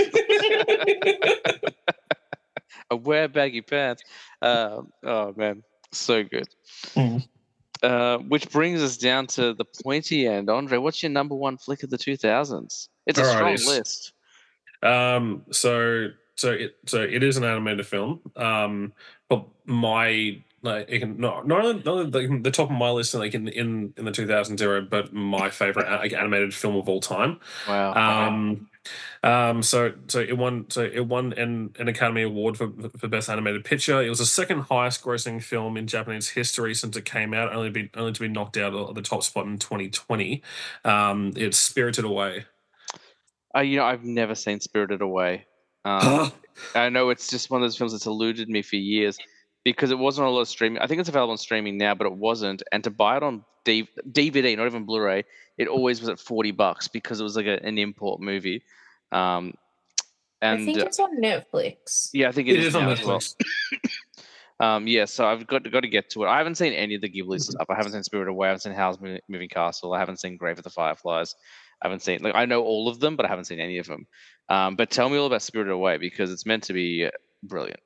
Just before he does, I'll say I only saw it 2 weeks ago because I told Andre that I hadn't seen it, and he was like shocked and appalled. So we watched it, and like I really like animated movies, but I haven't I'm not as obsessed with animation as like Andre is. I really enjoyed it as a kid, and I sort of moved away from it, and now I'm refining new love for it. And I thought it was really, really well done. And like, when did it come out? 2001. Yeah, so for the movie's over 20 years old, it definitely holds up. The animation's fantastic, and like I've seen most of Howl's Moving Castle, and I enjoyed that actually as well. So, like, I was excited to watch it. So I do think you would enjoy it. Speaking of animation, really quickly, and then you can talk about your movie, Andre. Have either of you seen A Monster Calls? No. Okay. That's definitely one to check out as well. It's an animated film about a little boy with a vivid imagination, and like his mother is sick, and like he thinks that there's a giant monster, like kind of like chasing him around or whatever. But that's all I'm going to tell you. It Okay. is like it will destroy you. It's so sad, like but beautiful as well. But it's incredible. Like I think I've seen the trailer before. yeah, it's Okay. wonderful. A Monster Whoa. Calls. Yeah, Liam Neeson is the voice of the monster. Interesting. Okay. Yeah. Okay. Cool. Um. Yeah. Spirited Away. Studio Ghibli, Studio Ghibli, and however you want to pronounce it. It was written, storyboarded, and directed by by Miyazaki himself. There actually were no scripts for the movie. It was just storyboards. Oh wow. Yeah, yeah. But but when we start out with our main protagonist, a 10-year-old girl called Chihiro, and her and her mum and dad like are moving to a new town in Japan, and they decide to take a air quote shortcut to get to their new house, and they come across this old theme park. There's a lot of subtext in the movie for spirits and persistence and things like that. Um, but yeah, they wander across this old abandoned theme park, and as the sun starts to go down, this empty theme park starts to essentially come alive. There's a random food stall, and the mum and the dad start eating the food, and they can't stop eating, and Chihiro decides to wander off by herself. And as the sun sets, these spirits start to come out of nowhere, and they're just wandering around. They're just wandering around doing their business, but obviously Chihiro gets scared, and she starts to run back to her parents, and they've been turned into pigs. Um, Okay. yeah, no, yeah. Some people say like it's a window for gluttony and etc. But the movie is very vague with with how it portrays certain things. It definitely leaves it open to the imagination. But you could just but they explain it like in the movie that they've eaten spirited food, so they've been turned into pigs. So that's whatever. Um, and then she gets picked up by a spirit who like he's a dragon spirit, but he's taken the appearance taken the appearance of a boy, and he's taking her to to the main thing in town, which is like a spirit bathhouse to work. So she can get a job and essentially work off her like her parents' sentence. Um, and look, I'll leave the storyline there, Mhm. but the movie itself is like all I can describe it as magic. You know, Mm. it's like it's so damn magical. Um, like Abby said, like Abby said, the animation, it's all it's all old school, it's all hand drawn, but it's so damn solid. Um, and all the characters are so well done. There's a witch, and like her character is fantastic. Like main protagonist Chihiro can be annoying. It could be the dub voice, but Do you know who voices her? I was just looking it up. no, I don't. I wouldn't. I don't know her name, but I think she's the same chicken that from the Ring. Yes, that's who it is. It's Yeah, Davi Chase, who is Samara in The Ring, the American version. I was just yeah. looking that up. I was like, wow, those are two very different performances. Yes. And didn't she voice Lilo from Lilo and Stitch as well? Or she may have. I don't know. I don't have it open in front of me anymore. I close it down. But yeah, I was just looking at the art style, and like Ghibli, like again, I've got to get on board with Ghibli. I haven't seen any of their flicks, and everything is gorgeous. Like And that's the Japanese animation is so unique and beautiful. I really do need to just like. I always talk about how everyone needs to watch everything, and I've just been putting these off for so long, so I'm guilty of it myself. Also, I was wrong. A Monster Calls is not animated; just the monster is. Everything else is live action. I was wrong there, so apologies. But yeah, like look, the movie itself, it's so well done. It has a fair few action scenes in it, but the movie really takes itself seriously, like, and it gives itself room to breathe, to introduce these new characters, set lore in the world, and it's definitely a movie about growing up. Miyazaki wanted to make a movie with a very young female protagonist, because he thought the market was saturated with action movies and more pandering towards younger gentlemen. So it's a wonderful film, and yeah, and like I said, like, it won an Oscar back in 2003. But even though it won, Miyazaki purposely didn't go to receive the award, because he had a big political stance about America's interaction in the war in Iraq. So yeah, but yeah, man, if you're gonna watch Studio Ghibli, you need to start with Spirited Away. It's it'll keep you on your seat. It's just a magical movie. Yeah, I've always wanted to. Like Totoro is another one I keep meaning to check out. Yeah, it's just it's just me being complacent. To be honest, just got to get onto it. And Miyazaki just got nominated again for The Boy and the Heron. So yeah, and he must be getting up there in age now. He's been doing it for like 30, 40 years. So yeah, man, yeah, he's old. To be able to put out that kind of consistency, like for such a long period of time, is pretty unheard of. So that's a great first choice. I haven't seen it, but I understand the clout around it, so I'm definitely keen to go give it a watch. Gabby, you're going to round us out for the episode. What's your number one movie of the 2000s? So it wouldn't be me if I didn't put I think I know where it's going. At number one. Now I will say, I'll tell you what it's not. Should I put on some Muse? So, no, okay. So as Andre said, I don't want to put movies that like I've talked about a million times before, because otherwise I could have talked about Gladiator, I could have talked about Twilight, I could have talked about Mean Girls, I could have talked about all these movies that were amazing for me in my childhood, and even just like in my teenage years and even into my adulthood. Most of my favorite movies are from this era. So, and like I think even talking about my top five, I think all of my top five like movies of all time are from like either very late 90s and like up until 2010. So like I didn't want to repeat myself and go on and on about movies that I've already talked about, or that I appreciate that. I like that. Yeah.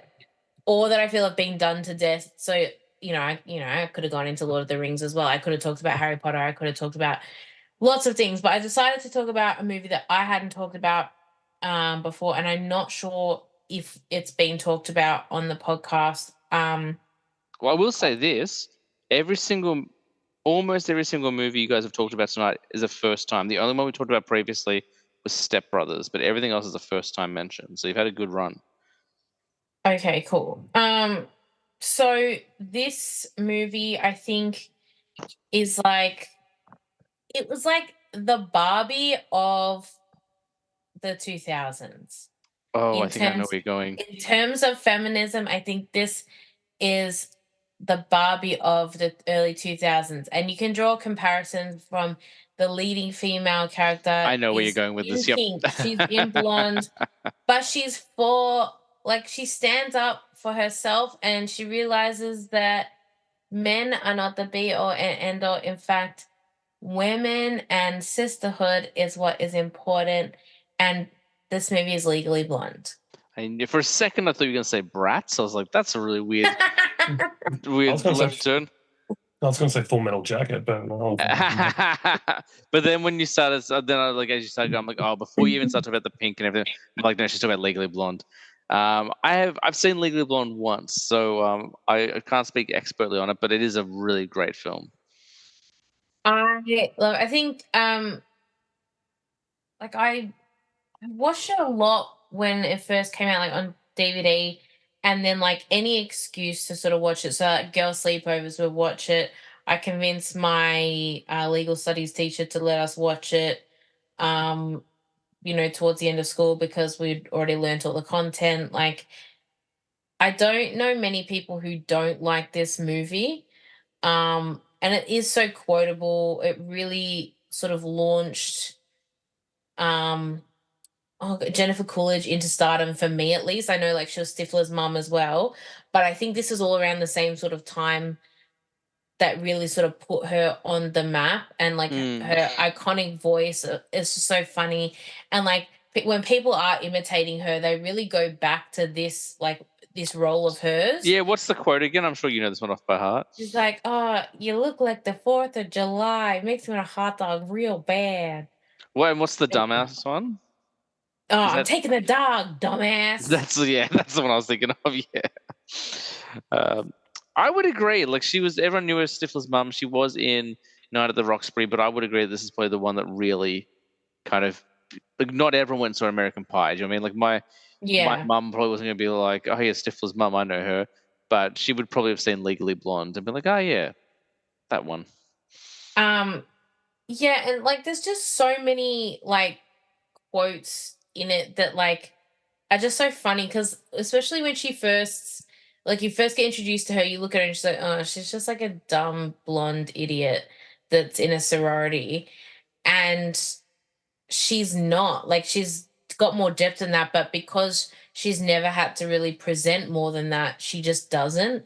And in an effort to keep a boy who clearly doesn't value her, she applies for Harvard Law and gets in because she really works her ass off.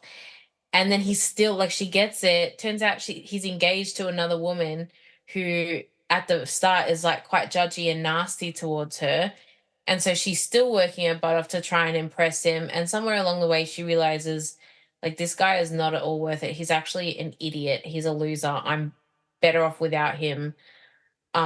Which I think is really good because I mean, every girl I know, and I'm sure boys do it as well, but you work really hard to impress someone, and a lot of the time it's not really worth it because they didn't see you for like who you were in the first place. So why did you put all that effort in for them? Like the lesson is, I guess, to put that effort in for yourself because who knows what you could achieve. But like just stuff like endorphin exercise gives you endorphins. Endorphins make you happy. Happy people just don't shoot their husbands. They just don't.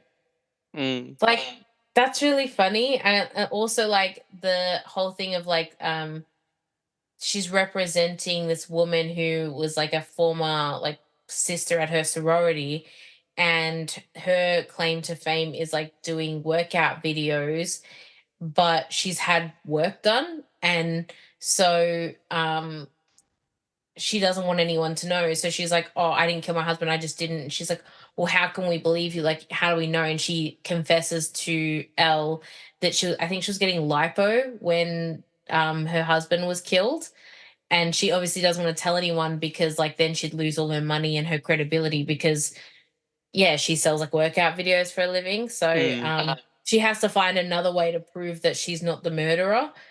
Um, so yeah. It's a really fun flick. Have you ever seen the stage show? I haven't, but um, I have heard it's really good. I haven't seen the actual. I haven't seen the proper one, but my wife directed it, or she co-directed it when she was teaching at Healesville. Like they did a school production of it, and it was really funny. Yeah, it's a good one. So, and actually, I meant to say this before, Andre. They've also done a stage version of Spirited Away. I was looking it up before. There's a stage version, so I don't know if you get to see it, but it looks like they recorded it. So that might be Oh, that's cool. I'd love Yeah, to see I don't know that. how they do that, but Mm. yeah, And that it coined the bend and snap, and yeah, the bandit snap. Yep. like and even that scene where like Paula, who is Jennifer Coolidge in the movie, when she goes to do it, she like breaks the mailman's nose. And it's just like, oh my God. Like everybody knows about it. She doesn't know. It's just, I don't know. It's a feel good movie. Like I don't feel like there's little awkward parts in it where Mm. where she gets invited to the party and she's like, oh, it's a costume party. And so she comes in like the Playboy bunny outfit and everyone's like, oh my God, what the hell? And she gets there. But she Mm. sort of gets her back. She's like, oh, when I dress up as like a frigid bitch, I try not to look so constipated. So, you know, I think yeah, I really love this movie and I think it was really well done. The second one, like the sequel to it wasn't as good. Um, but I think and I don't know if they did a third one, but I think No, I think that's this not two. one I think Second one this was the second one Red, White, and Blonde? yes, because she goes like she's trying to change a law for animal testing. That's right, yeah. Um, but I think also because it came out in let me just double check. I think it was like the early 2000s, 2001. So around that era, Reese Witherspoon was like in a lot of like romantic comedies as well. I So think this was like this is pre Sweet Home Alabama, I think. yes, yeah. And so this sort of like really shot her into the stratosphere. And now, I mean, she's at like she's producing a lot of stuff at the Mm. moment. So, because I think I don't know if she's starred in. I think I'm pretty sure she is that Big Little Lies show. Yeah, She's that's quite her. successful. She also I don't know if she was a producer or like I know she was involved in that Where the Crawdads Sing movie. Ah, yeah, Probably yeah. she wasn't in it, but I think she was involved in it. So she's involved in quite a fair bit at the moment. So I mean, as much people write off this movie as being a bit silly, like look at where it's got like the main stars in it are like very successful. And also is Selma Blair, she's in it Yeah, as well. yeah.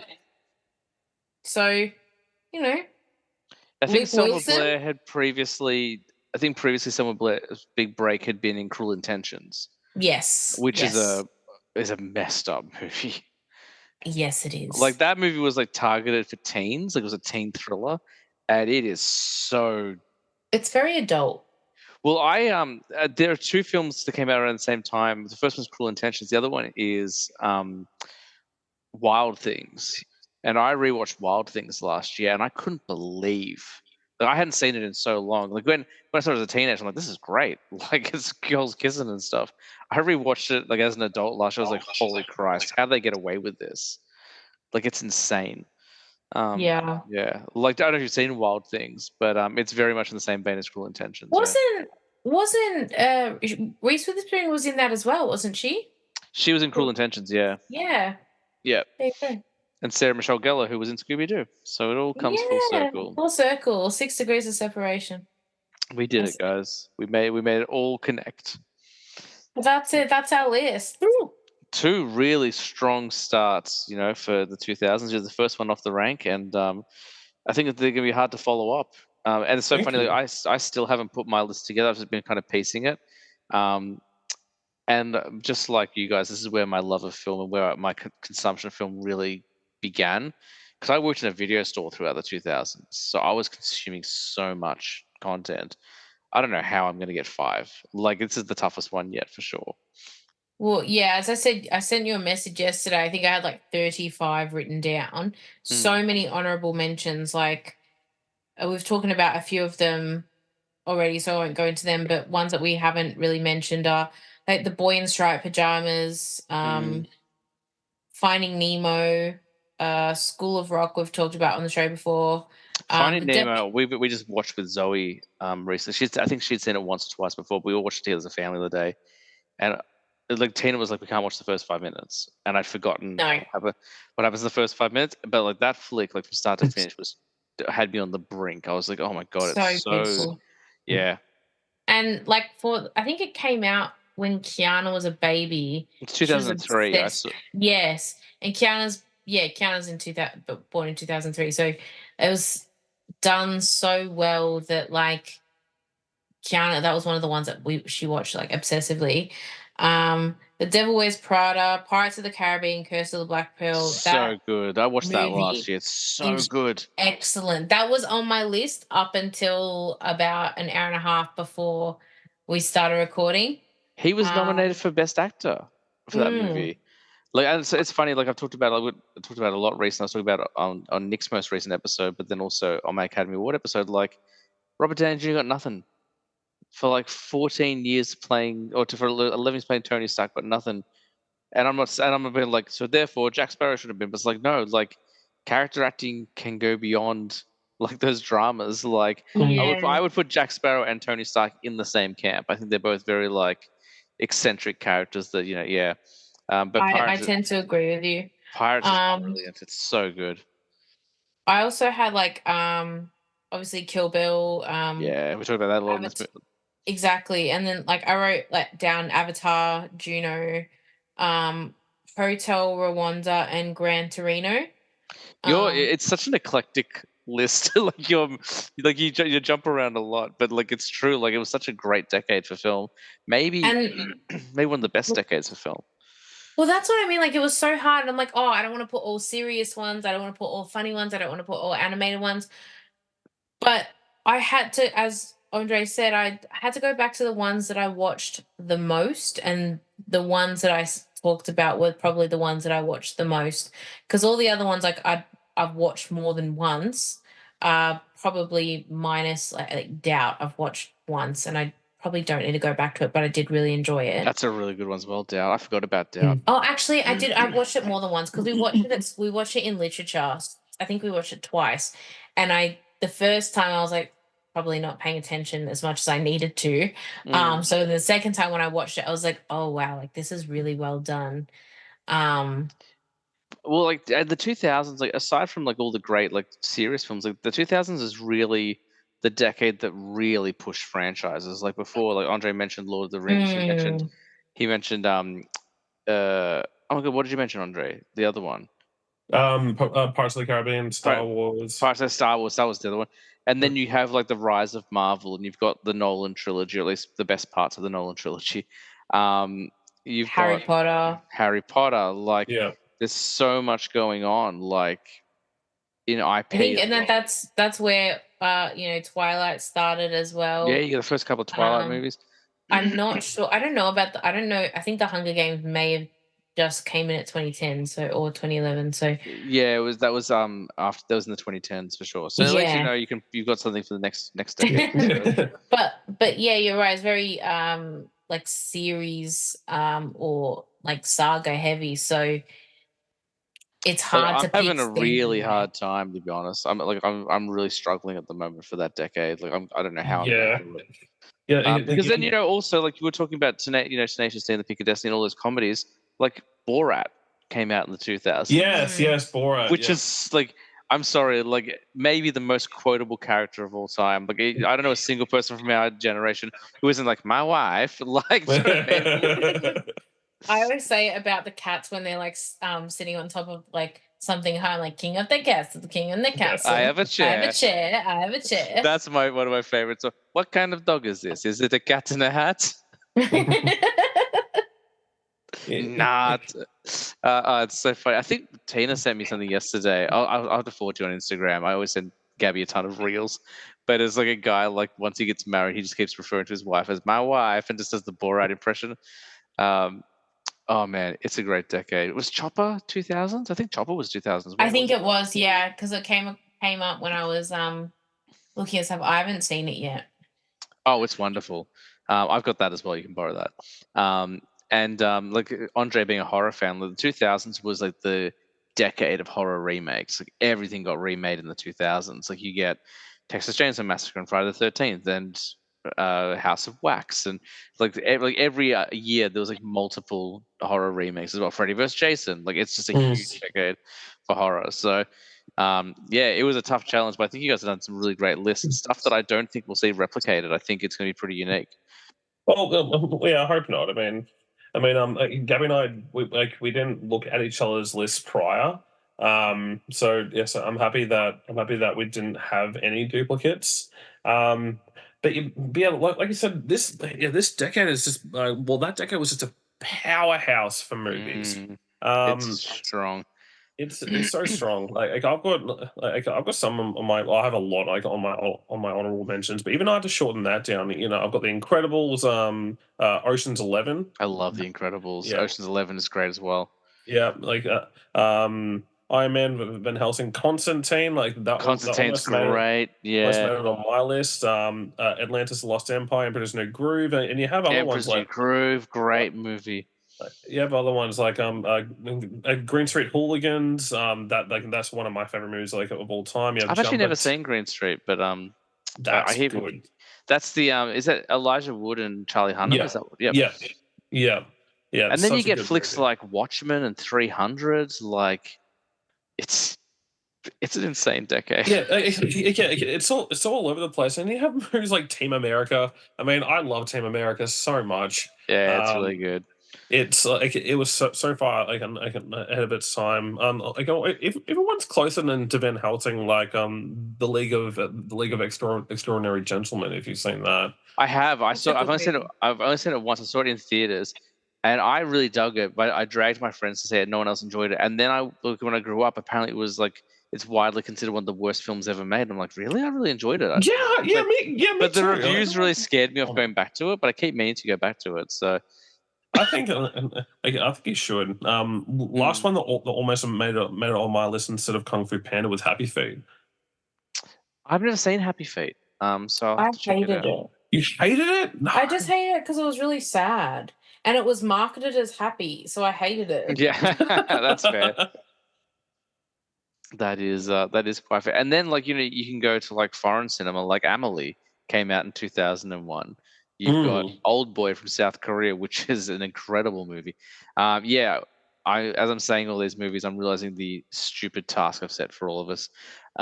It's going to be tough. You guys were very brave to go first, and you came with some excellent lists. But we have been going for I think over 2 hours now, so it's probably time. I think it's probably about 2.5. Oh, it's been longer than 2.5. So let's Yep. wrap things up. Oh my goodness. Excellent. Well, thank you, Andre and Gabby, for coming back. I'm sure the listeners have been happy to hear you again.